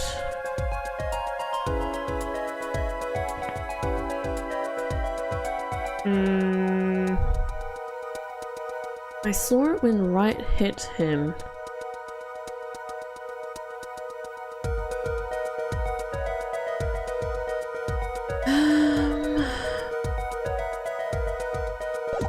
I believe the weapon that left an inerasable impression on your neck is this. I don't think I get a consequence here, so this is fine. But I saw it with my own eyes. Hit him on the head. I don't think it's this. The bottle?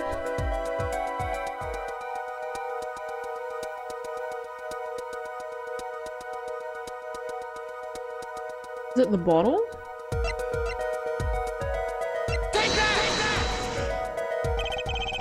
Oh, it is. Whenever she talks about the moment of the crime, she touches her neck, her head. And what reminds us more than that moment than this bottle, the murder weapon? But something doesn't fit. If you were only to witness the crime, why would that make you touch your neck like you're in pain? What's he talking about now? It was Mr. Smith, the victim, who was hit, not you. Oh, interesting. This is a cross-examination, not a cross-wild conjecture. Okay.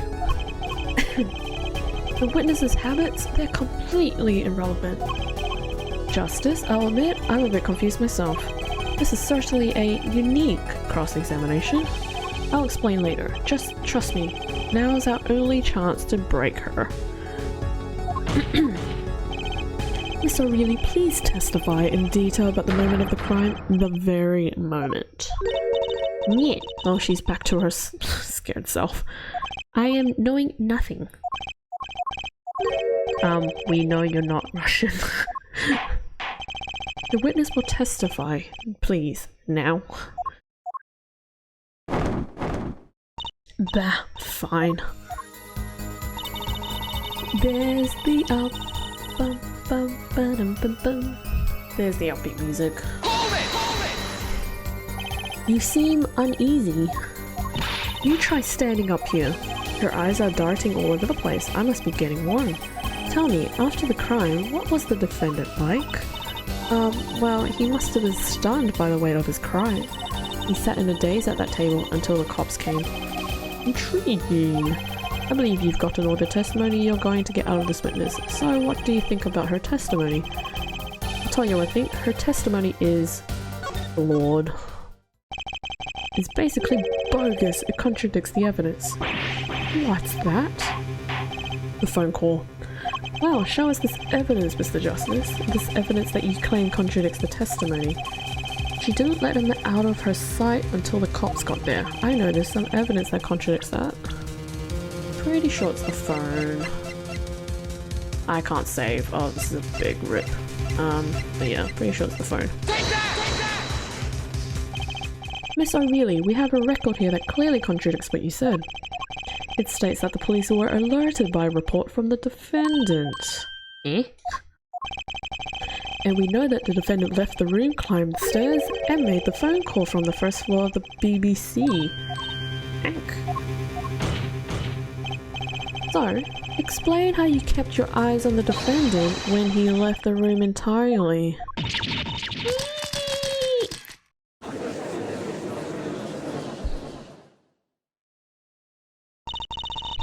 Shoutouts to that lobster that fell from the sky.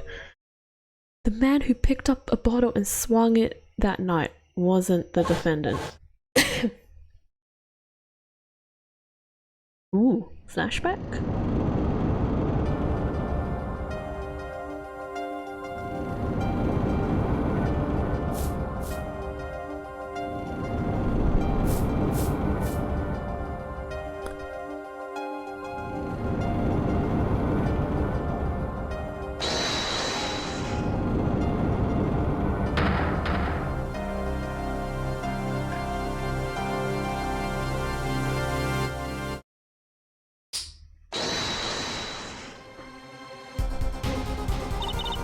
Oh, yes!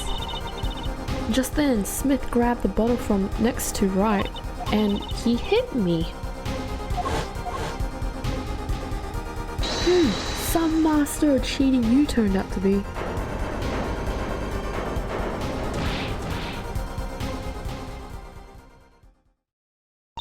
When I came to, the victim was already dead. Oh, the victim was already dead, is that it? That's why I couldn't reveal who I really was. If it came out that I was in league with Smith, I'd be a suspect for sure. Yep. Well, where does this leave us? Madness! This is madness! I'm dreaming. It must have been me who was hit with the bottle, and I'm imagining all of this. It appears our prosecution is at its wit's end, and frankly, I can't blame him. Mr. Gavin, what do you think about this turn of events?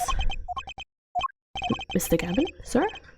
I believe that, as the defense in this case, we are compelled to call Miss O'Reilly a big fat liar. What? 3 were in the room that night of the murder, the defendant, victim, and her. And she has a motive. A motive. Her plot foiled, the witness got into an argument with her client, Mr. Smith. And the denouncement of that argument was murder. What? I didn't. I'm no killer. It's a trap. Someone's trying to frame me. Oh dear. The blame game. Hehehe. What tangled webs we weave when we practice to deceive. Okay, are we doing poetry now? What the heck is going on? So tangled, we catch ourselves in the process. Mr. Wright? Such a hasty conclusion. It's not like you, Christoph Gavin. What are you saying? Why not consider the other possibility? That there was another person in the room at the time of the murder. Right, like Mr. Wright was saying before recess. A single card was swapped into the victor's hand after the murder, and the one who swapped the card didn't know 2 colors of cards were being used. A 4th person. Heh, this theory again. Your 4th person doesn't exist. Indeed. That's why I decided to bring this case to court. Here, where there's no escape and no chance for deception. The perfect place to catch the real criminal. The real criminal? And, we're in luck, a clue to the real criminal's identity was kindly provided for us. And right at the beginning of the trial, no less. What? Apollo, perhaps you know what I'm talking about? Do I? Sorry. Remember what I said? The 4th person who swapped the cards made one critical error. He or she wasn't considering the color on the backs of the cards. Right, but how could such an obvious mistake occur? The cards used for the last game were red. Yet, there was one person here in our court who thought those cards were blue. I knew it, it's the judge. Well, we gotta arrest the judge now. He's out of the court. Time for him to retire for good. Yeah, I had that impression too, but why? Well, Apollo, think you can figure it out who it was? Well, I already know who it is, so it's not really a surprise, but, you know.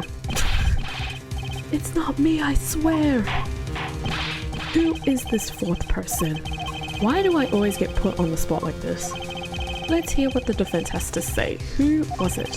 Who thought the cards used in the final game were blue?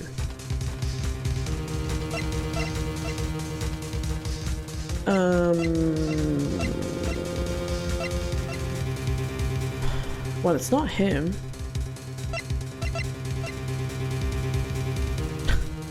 I know it's him, unfortunately. So, I guess it just go for it. As I expected, your eyes and ears are as sharp as your hair. Honestly, I don't even remember what he said. I just remember the end outcome. Spoiler alert. I was right. Christoph Gavin, you were the 4th person that night. But of course Mr. Gavin knows the color of the cards. How would he? As you can see, the photo of the crime scene is black and white. now I literally said this right at the beginning. It's a black and white photo. You can't tell which color it is. Wow. Okay. You can't tell which of the cards are blue, the ones on the table or the floor. But look!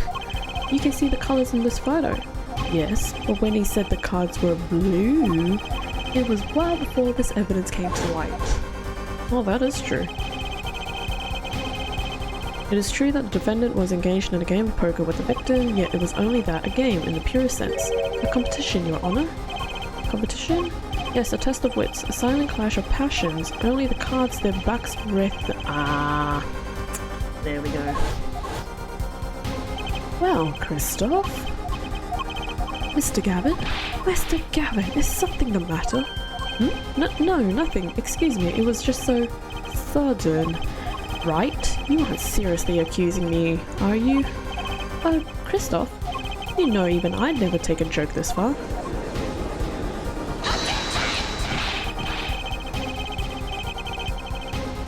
This has gone beyond ridiculous, beyond dumb. This is insanity. The defendant accusing his own defense attorney of murder. I assure you, I'm quite sane. But what possible connection could Mr. Gavin have to the victim?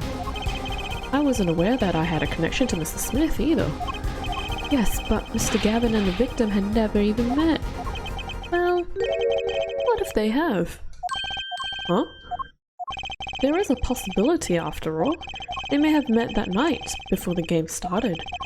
What are you suggesting? Is the truth Mr. Wright was staying silent? Is this the truth Mr. Wright was staying silent about? Oh my gosh, why was that so difficult to say? Well, only one thing to do. It's kinda a shock if you played it yourself. Yeah, it is. Yeah. It's kinda a shock. It was definitely like a what the heck moment. Like, why and how? The defense would like to request no such thing. Mr. Gavin? Testimonies must relate to the case. How could anything happening before that game of poker be related?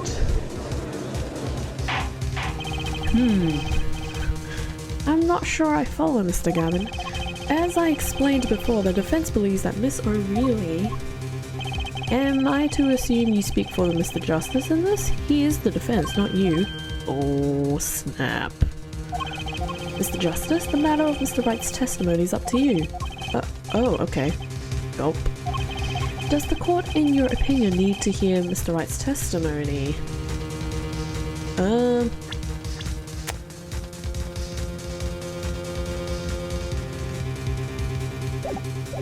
Yes. This was Mr. Wright's strategy. He was planning this all along, and I intend to see it through. The defense would like to request that Mr. Wright testify to the court. If to justice, you would betray me, your teacher? I'm sorry, Mr. Gavin. This isn't about loyalty. This is about the truth. Very well. The defendant, Mr. Wright, will take the stand, please. Wasn't he already there? Appetite before murder. I was gonna say appetite. What the heck? That evening, Christoph and I had a dinner. We sat at the table in this photograph. Shady Smith walked in 5 minutes after Christoph left. When the trap failed, Smith hit the waitress. The girl was knocked out cold, and Smith was uncontrollable. I left to call the police. When I returned, he was dead, blood streaming from a cut on his forehead. That's when I made another phone call to defense attorney Gavin. Mr. Wright takes the call when he feels like legit. He's just like, hey guys, I'm here. You don't need me? Okay, I'll see you later. I'm just gonna pop back in again. Mr. Gavin, you were at the BBC the night of the murder? I dine with him frequently. And he talked to the defendant on the phone directly after the murder? Quite against my will, I had become involved in a murder. I thought I might be in need of a lawyer, so I called him. You were planning this all along, weren't you, Wright? Just because you wanted to drag me into your little murder trial? The only thing I want is the truth.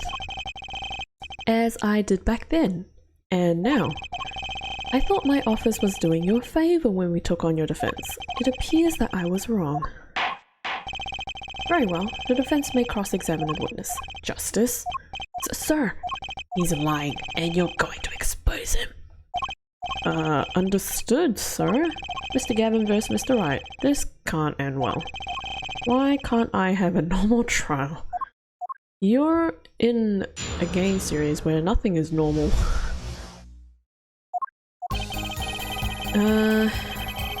Just press everything and see what happens. You had dinner with Mr. Gavin? Yes, he dines with me at the BBC quite frequently. We were enjoying a usual dinner at our usual spot, as usual. Usual. I always eat at the table closest to the piano. I see. Where Mr. Smith was sitting. So the plates and such on the table were from your dinner? Indeed, the remnants of my meal with Christoph. We dined for 2 hours, and then Christoph left. After that, Janie Smith walked in 5 minutes after Christoph left. 5 minutes? So the two of them could have passed in the restaurant during that time. That would have been a fateful encounter, to be sure. Oh, Mr. Wright, what was it you said? Christoph Gavin and Shady Smith may have met? I believe I did say that. Here I was all nervous about this meeting, and now we hear that they just passed in the hallway? Or the hall? That does seem a little weak as a pretense for murder. Oh, it would be if that were all that really happened. Come on, Mr. Wright, what are you hiding this time?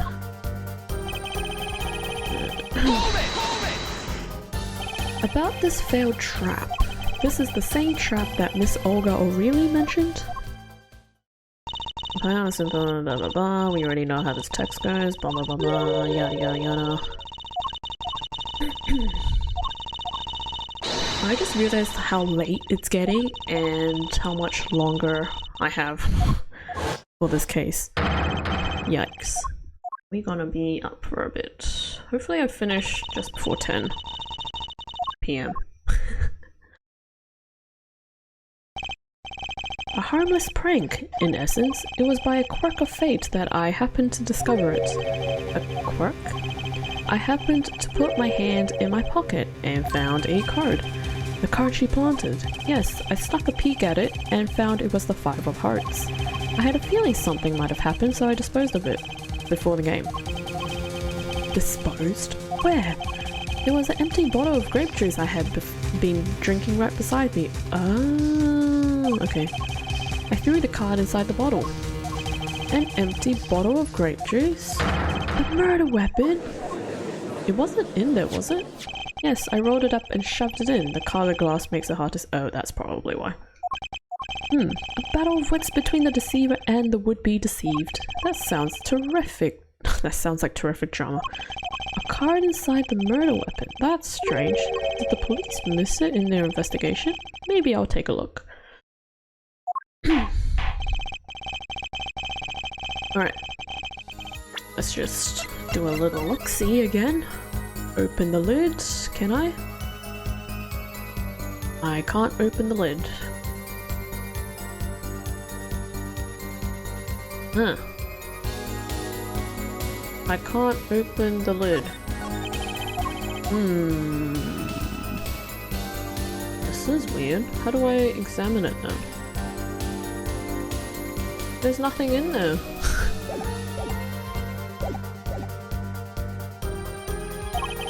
Please revise your testimony with this new information. I discovered the trap during the game and disposed of it. Oh, let's go back. Hold on.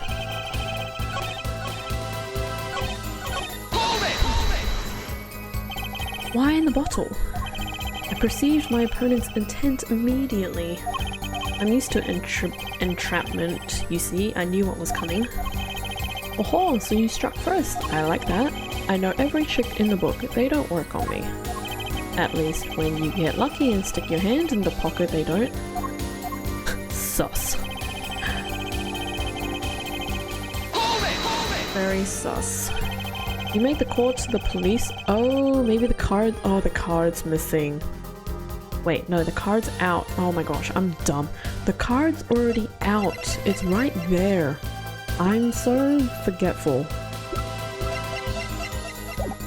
You made the call to the police from the first floor of the restaurant, correct? Exactly. Cell phones don't get a signal down in the hideout. Was anyone else on the first floor at that time? Not a soul. It was the middle of the night after all. So there in the darkened restaurant, I called the cops. After making the call, I returned to the hideout. It didn't seem right to leave the injured waitress alone.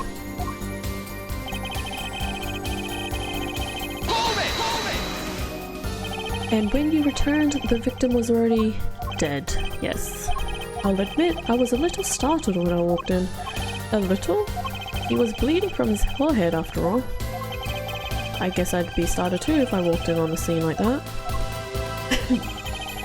That's when I made another phone call to the police attorney Gavin. Could you explain why you called Mr. Gavin? I'd obviously gotten involved in a rather sticky affair, and I figured Christoph's law officers would give me a friend rate for my defense fees. Ah, glad to hear you intend to pay. Oh, I'll pay in full, Christoph. It was I who got you involved after all. You may find the price of your defense quite high, my good friend. Quite high. Is this the truth that Mr. Wright was talking about? You know what you have to do. He's lying. Expose him now. Yes, sir. What's Mr. Wright trying to tell me with this new testimony? The truth has to be there somewhere. It's the bottle. It's not there. I literally said it out loud and now I'm just thinking about it.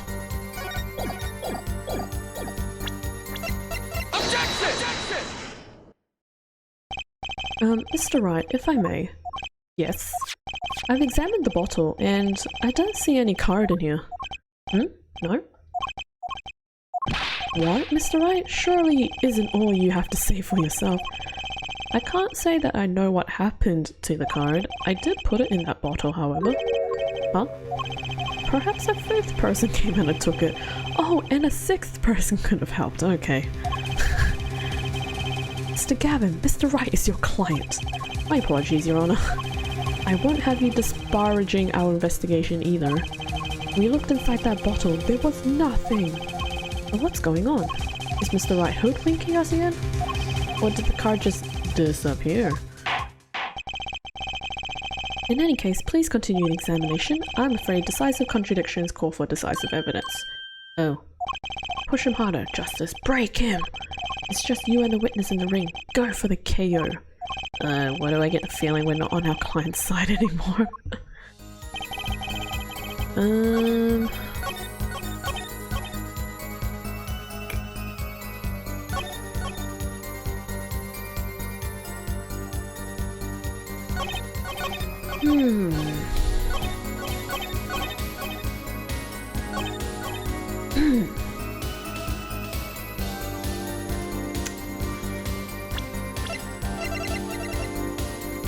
Used by the defendant to notify the police from the restaurant's first floor.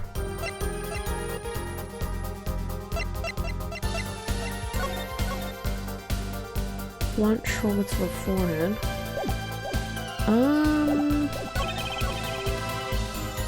Cut from his forehead, girl was knocked out, left to call the police. So what happened to his other phone call with Gavin? Why is it not recorded here?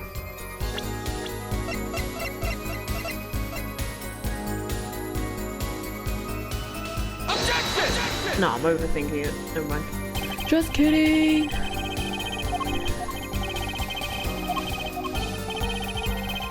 No, okay. Okay, so it's on that.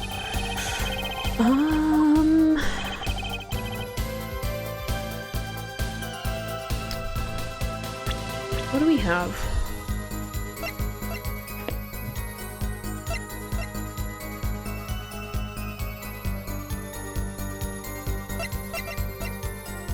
Oh wait! His hat's still on. Is it this? Oops, I pushed the wrong button. His hat, it's still on his head.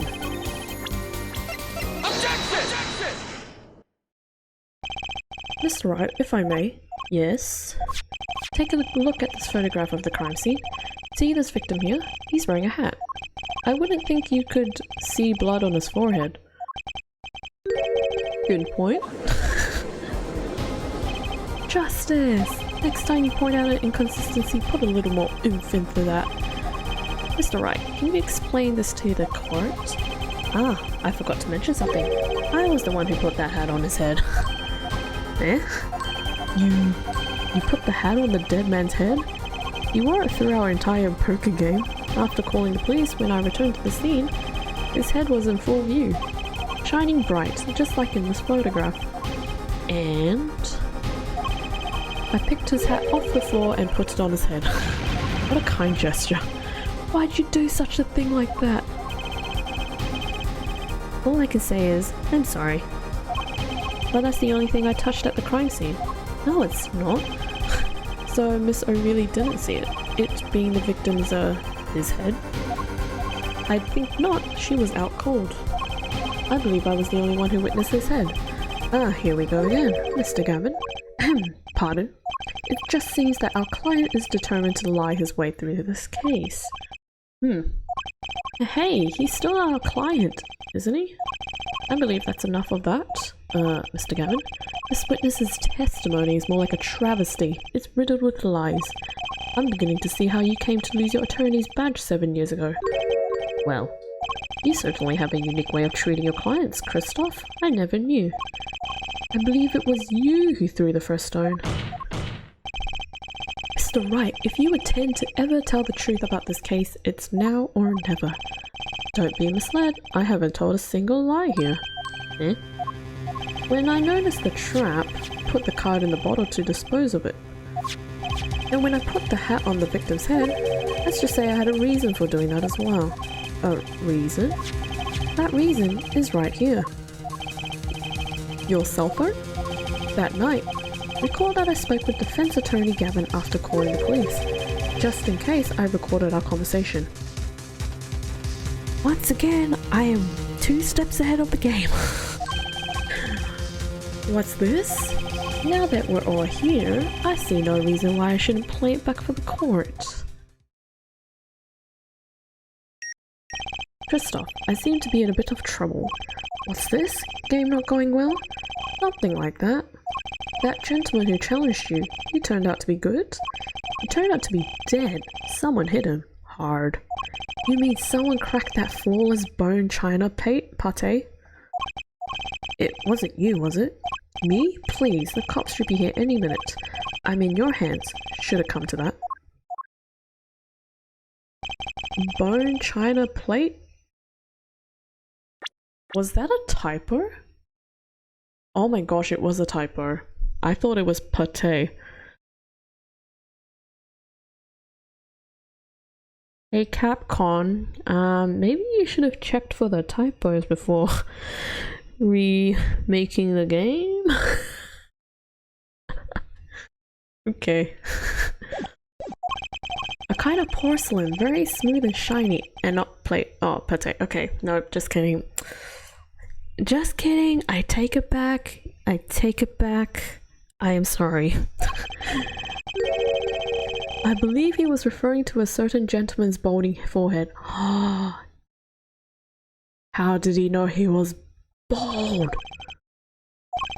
The court appreciates the defendant's discretion in not indicating my forehead. Wait a second, something's not right about that phone call. So after Mr. Gavin ate dinner with you, he left the BBC? Oh, certainly. Then how did he know?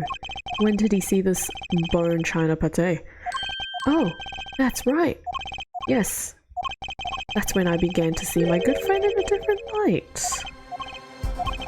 Troubled, I returned to the crime scene, and when I spotted Mr. Smith's head, I realized exactly what was wrong. Well, Mr. Gavin, the stage has been set. Perhaps you would like to explain this to the court? Exactly how did you come by your privileged knowledge of the victim's head? Oh, this is your reason? The reason why you put the victim's hat back on? Your point, Mr. Gavin? It's come down to this, hasn't it, Phoenix Wright? Order! I will have order, Mr. Payne. Yes, Your Honor. I believe this court has been left with no other choice. Are you prepared to hear defense attorney Gavin's testimony? Why was that such a mouthful? Well, as the prosecutor, Very well, we will break for 10 minutes. Are you kidding me? Another recess, after which Mr. Gavin will take the stand for a cross-examination. Are we all clear on that? Crystal clear, Your Honor. Very well, this will be the final recess for the day.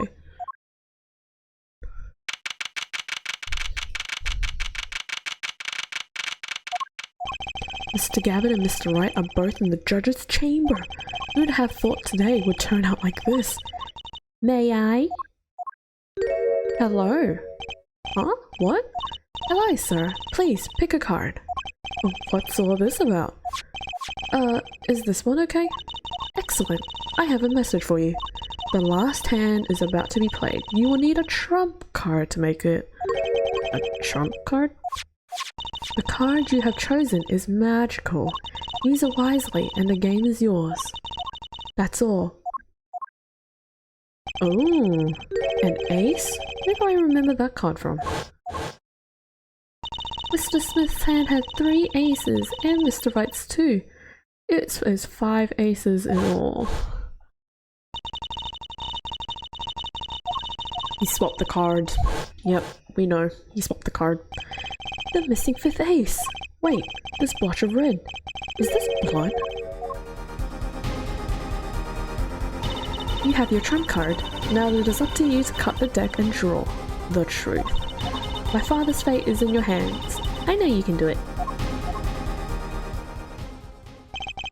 Bye, girl that we won't see again. This blood-stained card is my trump card for finding the truth? Yep. I fell deep into thought as my mind raced to understand what this all meant. That girl, I'd seen her recently, but where? That's when I made the connection. She's his daughter. His daughter.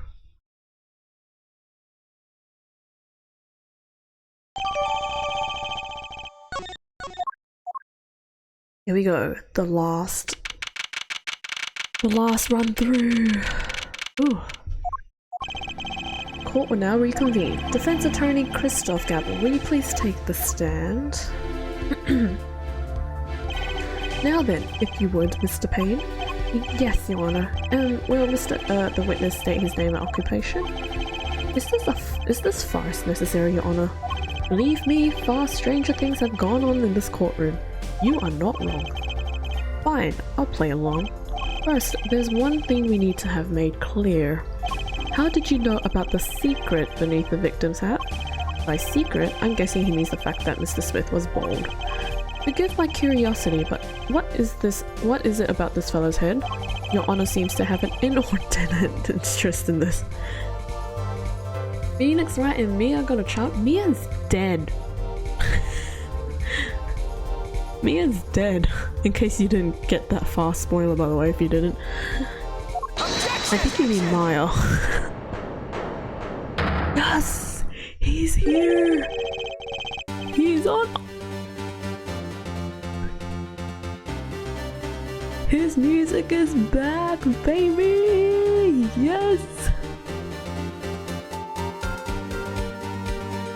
Oh, nice. I wouldn't call it inordinate, Mr. Gavin. Mr. Wright!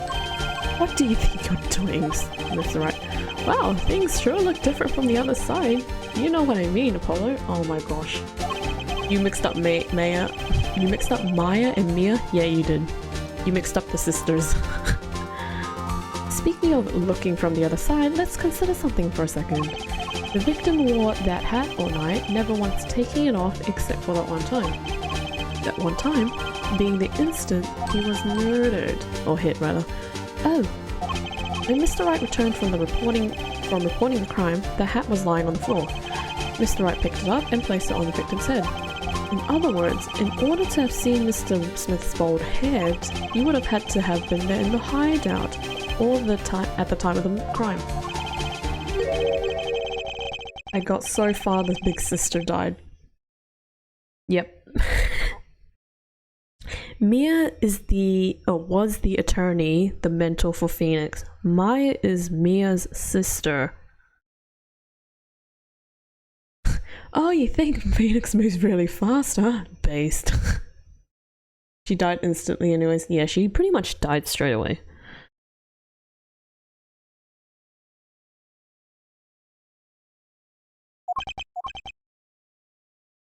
Oh, in other words, I must have been the real killer. That's what I missed. Not bad, Apollo. Mr. Gavin, I'm afraid that I haven't been entirely honest with the court. What? Oh, I assure you, I had the noblest of intentions. I did it, all to protect my client, Mr. Wright. Yet, I'm afraid in the current situation I see little reason to hide anything. Very well, allow me to tell you the truth of what happened that night. Finally, you may begin your testimony. Finally. Tell us, how were you involved in the events of that fateful night? We just hit 3 hours into the stream. Thank you so much for everyone that's, you know, stuck around to hear my lovely voice reading this whole dialogue. Somehow I'm surprised my voice isn't dead, but I feel like tomorrow I might have no voice. But I hope you guys are enjoying this little playthrough. It's nice being back. And if you're new, you want to check out more of this in the future, feel free to follow. And if you have any other game suggestions you want me to play, feel free to let me know as well. That fateful night. The rage I sensed in that man that night troubled me, so I returned to the club. I went down to the basement and peeked in through the little window in the hideout. It must have been right after the murder took place. The victim was dead, as he appears in the photo. A bald head, an unconscious girl, and Wright holding a bottle in his hand. I sensed that was not the best place for me to be at the time, and so I left. That's when the call came from Wright. You're playing Persona 5? So you witnessed the murder? For better or worse, I missed the actual moment of the deed. Mr. Gavin, may I remind you that you are on Mr. Wright's defense team? Your testimony is clearly disadvantageous to your... Disadvantageous. Oh my gosh, why is that word such a hard thing to read? To your client. You're playing Persona 5? Enjoy Persona 5. I had so much fun playing Persona 5. I think it ruined my Persona experience because I don't have the mentality? I don't have the passion / intent to finish off Persona 3 and start playing Persona 4. I'm standing on the witness trial after all. Oh, the witness stand rather. So you are, Mr. Gavin. And you had to testify as you just did. You had to tell them you saw the scene of the crime through that little window. Mr. Wright? You had to say that. Because that was the only probable window of opportunity. Right, Apollo? Oh. Mr. Wright, the defense should do the cross-examination, not the defendant. Mr. Justice, are you prepared? Yes, Your Honor. I can't believe I'm going up against Mr. Gavin.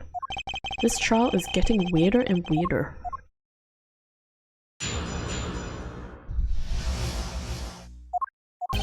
Vegas incident man that night troubled me, so I returned to the club. I went down to the basement and peeked through.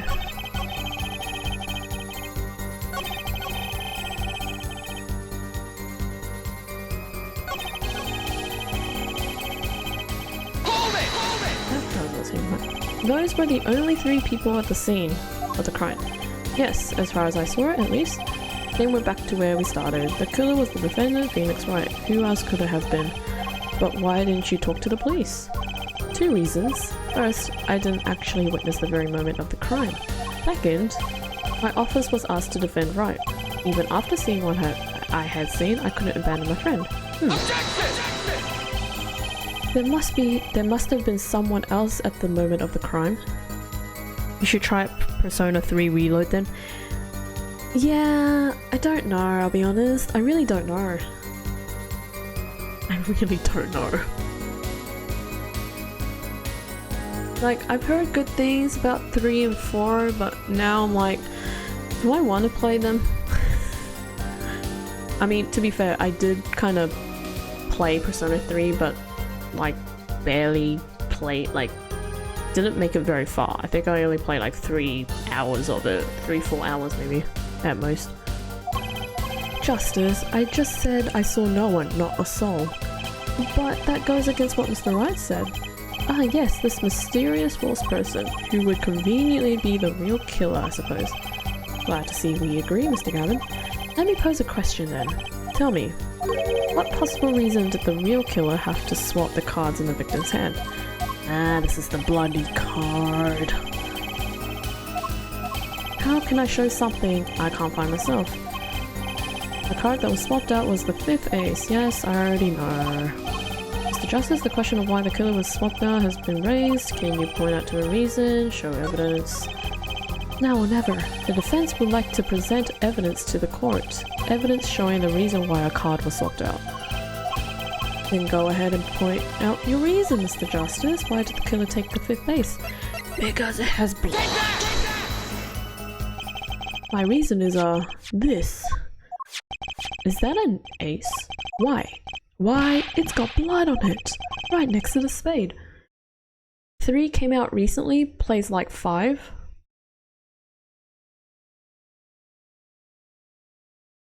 Yeah, I guess it does. Now that I kind of think about it.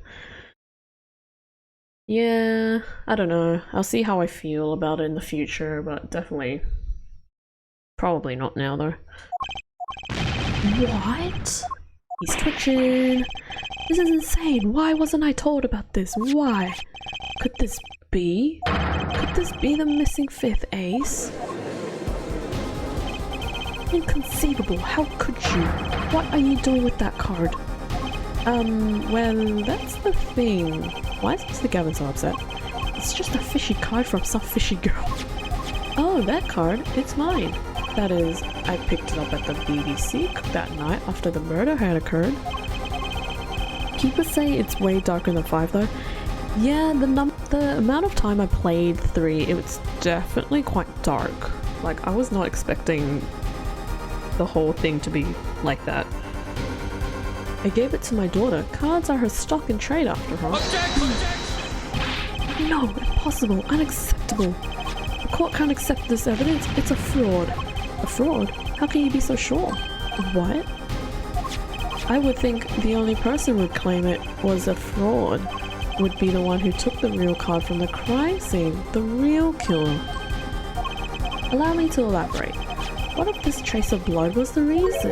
The reason for the killer to take the card from the scene of the crime. Where are you going with this? Take another look at the photo and at the victim's head. At the moment of the crime, his hat fell to the floor, and a trickle of blood ran from the back from his forehead down to the back of his head. Couldn't a drop of that blood have fallen on one of the cards? I suppose. The killer then took the card to hide the blood. Regardless, that evidence is non-permissible. Oh. Right, regardless of how you wasted the last 7 years you used to be a lawyer. You know what a serious crime it is to conceal evidence. Oh, we can discuss the finer points of our legal system later. What's important now is that I have answered your question. What are you talking about? You wanted to know why the killer would have taken a card from the crime scene? And now I've told you. That one drop of blood would have been decisive evidence, you see. You're trying to romance Oya in P5? Oh. Who did I romance? Did I romance anyone? I can't remember if I did. Maybe I didn't. This is baseless conjecture. Baseless. Oh, I assure you, it's quite based. What? Oh my gosh, he's doing the finger point. It's amazing, really, how a single drop of blood on a single card can lead us to the truth. It's quite simple. Well, Apollo? Yes? Try picturing the scene of the crime. In your head, I know this outcome. It's so funny. You guys are gonna laugh when you see this if you haven't played this one. The murder took place in the hideout. The body of the luckless victim was found at the poker table, and before the killer swapped the card out, there was a single card with a drop of blood on it in the victim's hand. You remember you did Kawakami first playthrough, Tai Takimi, and then Makoto. Oh. You've done a lot of playthroughs, I just realized. Given this, there is one decisive problem with this scene. What is it? Let's keep it simple, shall we? Given that there was a drop of blood on the card, whose position in this diagram doesn't fit? The killer. The killer. Let me just save first though. I can't save, it's the killer. Take that! Take that! Well, for one thing, the killer's in the wrong place, I think. You think? Oh, maybe it's not the killer. Ah, dear. I thought it was the killer! Maybe it's the victim then? Maybe it is the victim. I kinda jumped the gun there, whoops. Maybe it is the victim. Take that! Take that! Isn't it the victim's position that's the problem? I don't follow your logic here, Mr. Justice. Well, look, the victim was struck on the head, sending him back in his chair. You think any blood would fall behind the body, not onto the table in front of him? You just noticed Apollo also does the point. The point is the crucial thing. If you don't point, your argument doesn't stand. Take a look at the photo again. If you bled in this position, blood would fall on the floor, not on the cards. Why, that's right. So what does this mean? Incidentally, we were sitting in swivel chairs. Swivel chairs? Oh man. Apollo, try turning the chair around. Recreate the scene. How do I... What? Do I point? Oh, there we go. Why couldn't they just automatically do that for me? Why did I have to do it? Oh well. The chair was facing the other way. It would have to be. This is a very tight room, by the way. So we have to assume that at the time of the murder, the victim's chair was facing away from the table. When Mr. Wright returned from informing the police which way was the chair facing, when I came back to the room, the body was facing as seen in the photo. That would mean the killer turned the chair back around. Let's take the next step. Look at the diagram once more. We now know the victim was facing away from the table, now it's the killer.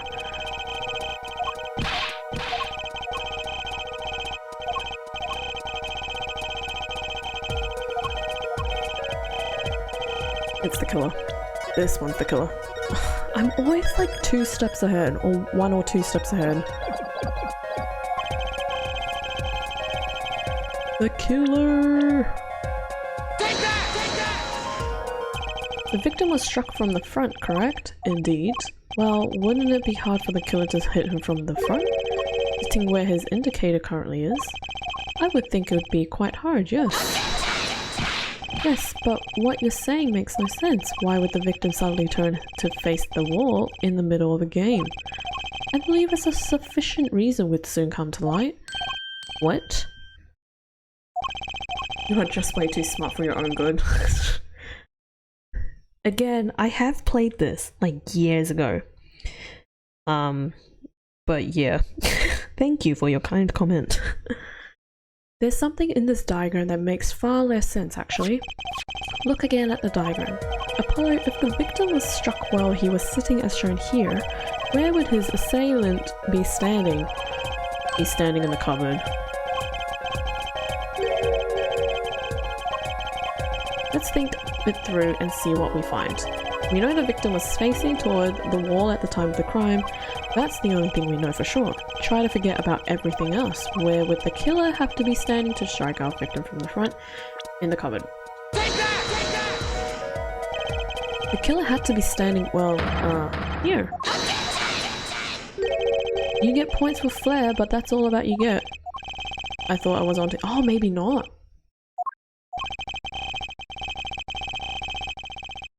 I hardly need to point out that standing there would be impossible. The victim is oh, okay, yeah. No, I was right. I thought I made a mistake again. The victim is facing a solid cupboard, or are you claiming the killer climbed the cupboard and hit him from above? Heh. It's simple logic, really. If this was the only place the killer could have been standing, then that means at the very moment of the crime... Wait, I know. At the moment of the crime, the cupboard wasn't there. What's this now? I mean, that's the only explanation, right, Mr. Gavin? Your Honor, I have a suggestion for the defense. We should arrange to examine the cupboard in the hideout immediately.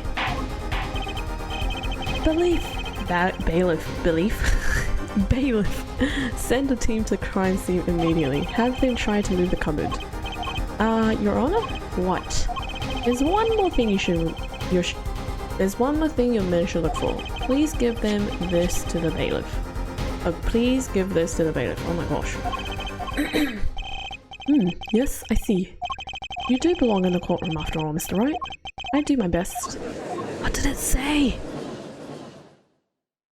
What did the note say? But let's forge ahead while we wait. Look at the diagram once more. Oh my gosh, this reminds me of that video evidence in 1.5 where it keeps showing up over and over again. If the killer was standing here at the time of the crime, then this cupboard wasn't here. Which means, Apollo, try moving the cupboard. Why can't you move it yourself? Thank you. You're welcome. As you can see, the cupboard was the problem. At the time of the murder, it has to have been as shown here. Now everything is in place to reconstruct the moment of the crime. Oh my! What's this?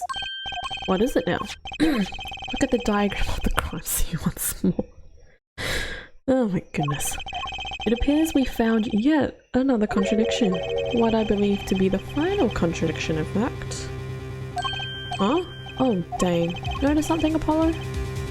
Nope. Our line of deduction is rapidly approaching its logical conclusion. Mr. Justice, please point to the new contradicting indicator. Oh my goodness, I don't even know what it is. Is it the victim, the killer, the witness, the second witness? Oh, it's the witness. Thank you for pointing that out. Take that! About this cupboard, are we all okay with assuming it was moved? Sure, why not? Well, if it was, something really doesn't fit. The cupboard would completely cover up the window to the stairs. That's right, someone standing outside wouldn't be able to see in. Someone like Mr. Gavin! What did you say? Oh, it's the coolest defense in the West, losing his cool. Oh, dang. Don't expect me to play along with your little game, right? It's only a game until someone gets killed, Mr. Gavin. And someone was while the window to that room was blocked. And someone was while the window to that room was blocked by a cupboard.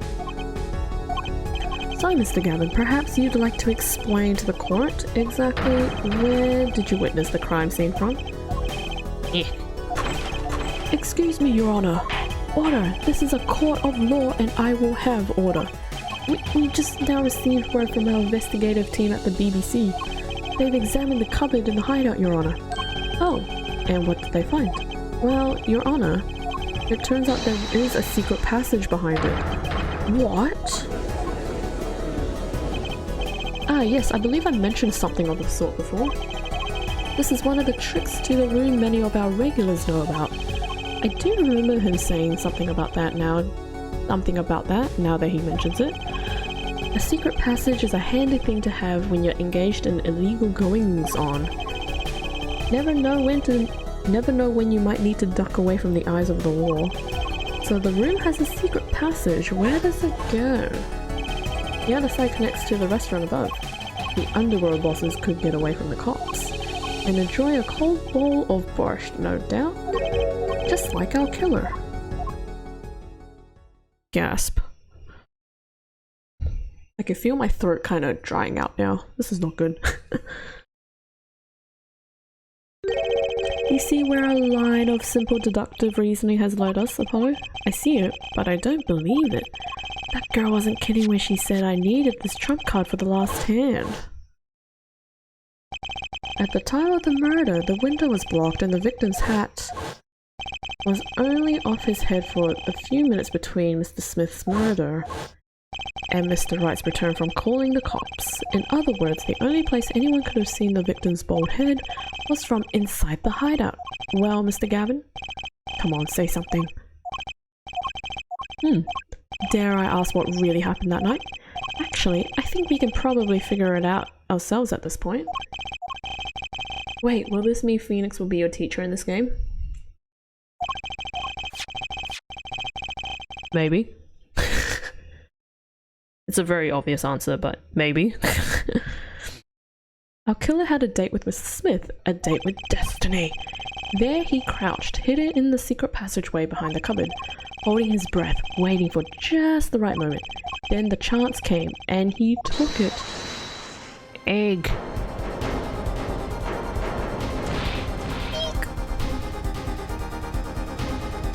Why did you do that? Wait here, I'll get help. Miss Olga really was out cold, struck by Mr. Smith. But his time was soon to come. Mr. Wright went upstairs to call the cops, leaving Mr. Shady Smith alone in the hideout with the unconscious dealer. Then our killer stepped out from the secret passage and into the hideout. The victim must have heard the cupboard sliding aside. He wheeled his chair around to look and... bonk. Maybe equals yes. After the deed was done, the criminal must have seen the blood on the card. Again, it's a pretty cool story as to how Phoenix got to this point in his life. It's pretty interesting to read about. He would have, of course, realized the need to destroy the evidence. That single spot of blood told the whole story of the crime. Too bad for him, he didn't linger any longer in the hideout that night. If he had, he might have noticed the cards on the floor, and the fact that they were all red. Heck. Look up the hair.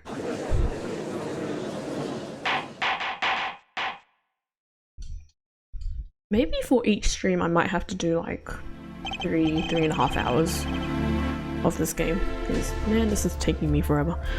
Well, it seems this trial has taken yet another turn. Am I not done yet? I'm truly sorry I had to see this day come, Mr. Gavin. Mr. Gavin? Mr. Payne! Here? Yes, Your Honor. The prosecution will continue its investigation. As for Mr. Phoenix Wright, the defendant, he is hereby cleared of all suspicion. Work. Believe me when I say that I don't believe this is happening, Mr. Gavin, but I'm afraid circumstances call for me to issue a warrant for your arrest immediately.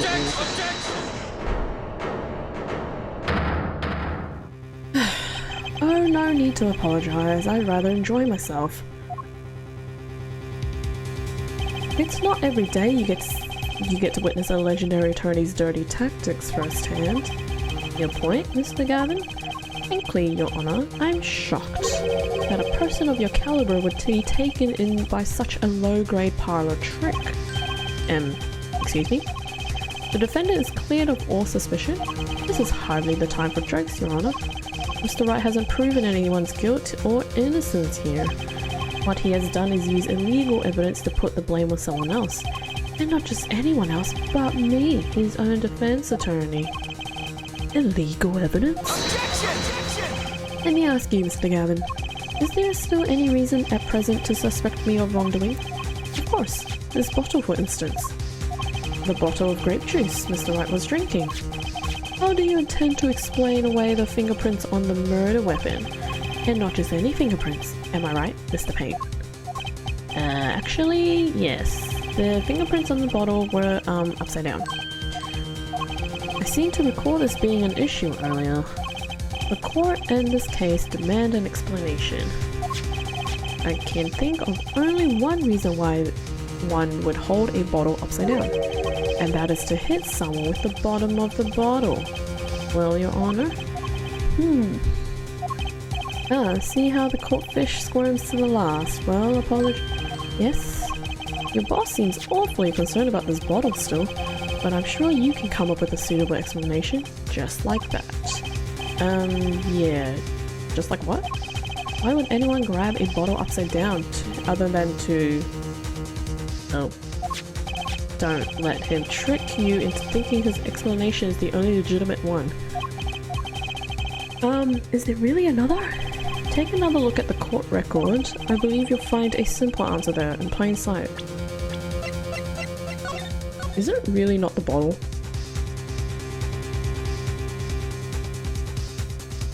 Okay, it's not the bottle. Is it the card?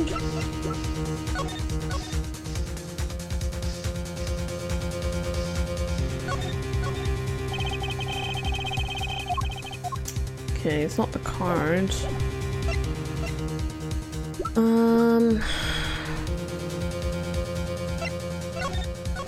Is it this? Maybe it's the box? The bottle is open here, so I'm wondering why. How about you just say the answer in plain words? It would be hasty to deliver a verdict without unanswered questions indeed. Oh dear. Am I nearly done? Oh my gosh, why is this first case so long? Mr. Gavin said that the court in this case demanded an explanation. Don't worry, justice won't leave until justice is done. Perhaps the defense would care to enlighten the court. What evidence do you have to explain why the fingerprints on the bottle are upside down? Is it this? Take that! Take that! Oh, what is this? It's actually easier to show than explain. Place that bottle on the floor next to your chair. Excuse me, on the floor? Yes, now reach down and pick it up. Without getting it out of your chair. Ah! See, you naturally go to pick up the bottle by its neck. With your fingers upside down. Look at this photograph taken on the night of the murder. The defendant, Mr. Wright, sat here, playing piano, bottles of grape juice on the floor to the side of his piano bench. He would have naturally picked up the bottles upside down several times. Wow, I can't believe it was that simple. You call out dinner that evening, Christoph? I was drinking my usual juice then too. Basically, you used the bottle on the table to do the deed. But then you must have remembered. So you went and picked up one of the bottles from under the piano. And you switched the bottles. You took one of Mr. Wright's bottles and made it look like the murder weapon. I flubbed that. Order, order! What do you have to say to these charges, Mr. Gavin? Oh my gosh, can you just confess already? Fascinating. So this is the legendary attorney's famed tactic of misdirection. What? You claim that I switched the bottle. Where is your proof? Proof? Well, that's, as I thought, more baseless conjecture. I'm afraid your bottle of proof is quite empty. I wouldn't be so sure about that. Your Honor, when you initiated the investigation of the hideout earlier, do you recall I requested an additional investigation? Ah, yes. I have your memo about that right here. Retrieve the bottles from under the piano at the BBC. Ah, okay. Then here's one of the bottles in question. What are you going to dust that for fingerprints too? I would be surprised if any were on that but his. Mr. Gavin probably wouldn't make such a novice mistake, true. That bottle won't bear a trace of anything. Say, Apollo. Oh, does he have the dust?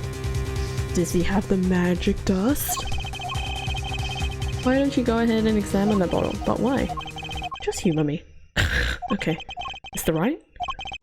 That bottle will solve this case once and for all. Oh wait, or does that oh, maybe the cards in that bottle. Yeah, the cards in the bottle. Surprise! There's something inside the bottle.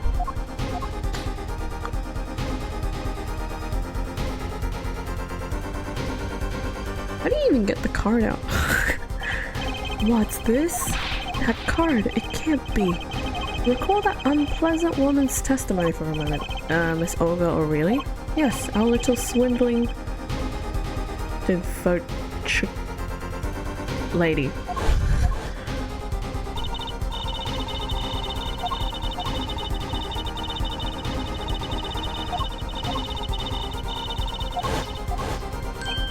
Wait, this isn't... You're telling me that this is the planted card you disposed of? The one you mentioned in this piece of testimony?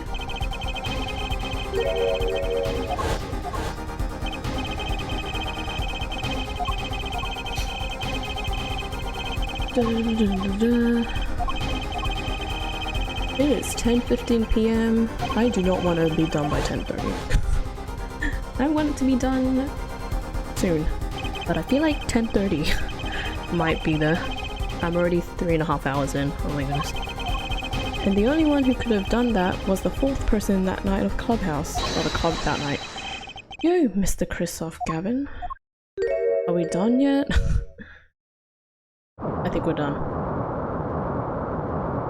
Oh. Okay. Are we good? Did we get him finally?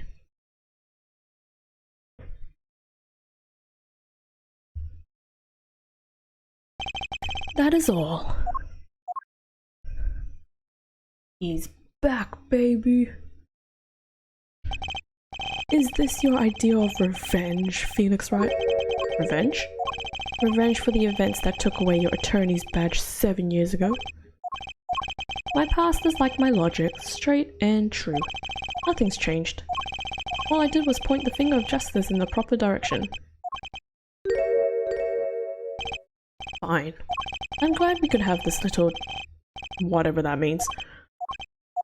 This is insane! What about me? Don't I get to prosecute anymore? Are we finished with this case? Oh my goodness, finally. I believe this time we've finally come to the end of our trial. Thank goodness. Mr. Payne, do you have a report for us on Christoph Gavin? He's admitted everything. We're processing his arrest right now.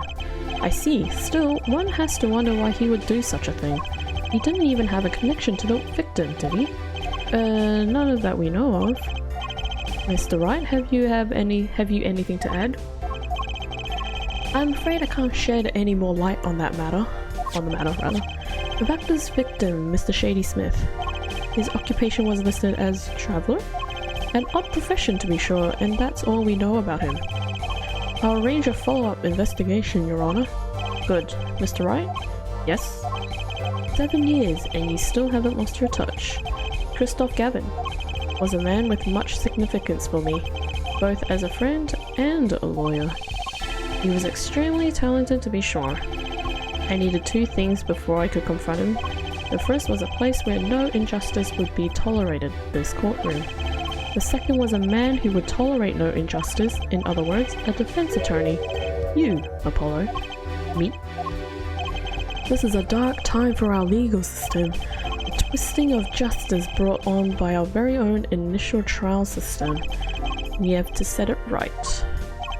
Mr. Wright. Our work lies ahead of us, and I, for one, am looking forward to it. Well, this seems like a good time to announce a verdict. Yes, please. This court finds the defendant, Mr. Phoenix Wright, not guilty. Confetti? Yay! Confetti! Oh! Court is adjourned. That took about 2.5 hours to finish. If you include my toilet break and exclude the intro. Thanks, Apollo. You came through just like I thought you would. I'm pretty sure I didn't do a thing in there. It was you who cornered Mr. the Killer. I couldn't have done it myself. You sensed it too today, didn't you? Your ability. Ability? Yes, a sensitivity I lack. You'll come to understand it soon enough. Wait, I wonder if he means...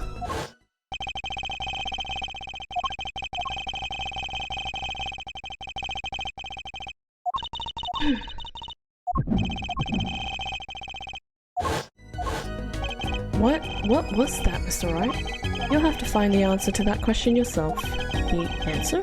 Right. Today was full of questions without answers. Most of them about Mr. Gavin.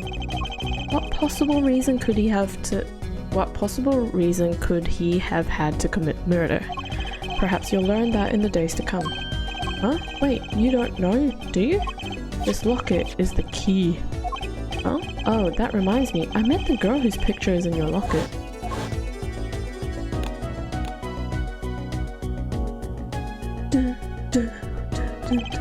Your daughter, right?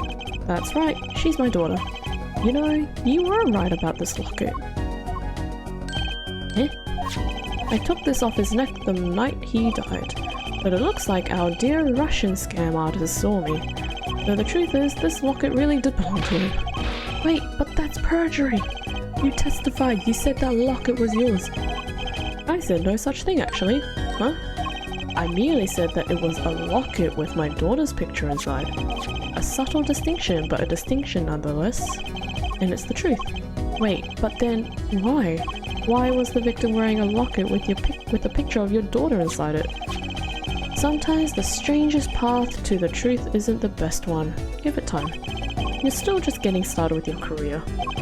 Speaking of which, I may be out of a job. I work for Gavin Law Offices after all. I still can't believe I just saw Mr. Gavin get led away in handcuffs. Apollo? Yes? How about coming to work for me? Eh? You mean at the Wright & Co. Law Offices? Hey! I mean, there's not a single attorney in my generation that doesn't know it. I can't imagine that to be true, but wait, but didn't you? You're not a...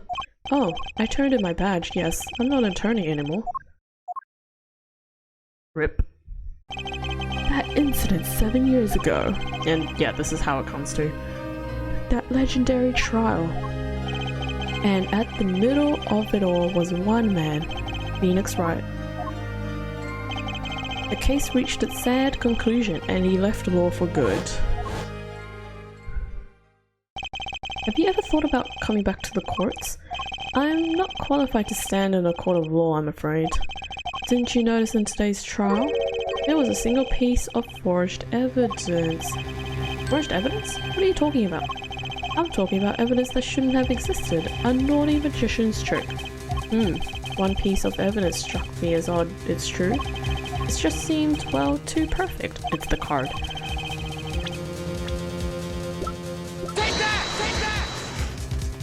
You mean this, don't you? I got this from your daughter, Mr. Wright. Yes, that card couldn't have been found at the crime scene. Why? Because the killer took it with him when he left, leaving the wrong card in its place. Luckily for us. The court can't accept this evidence as a fraud.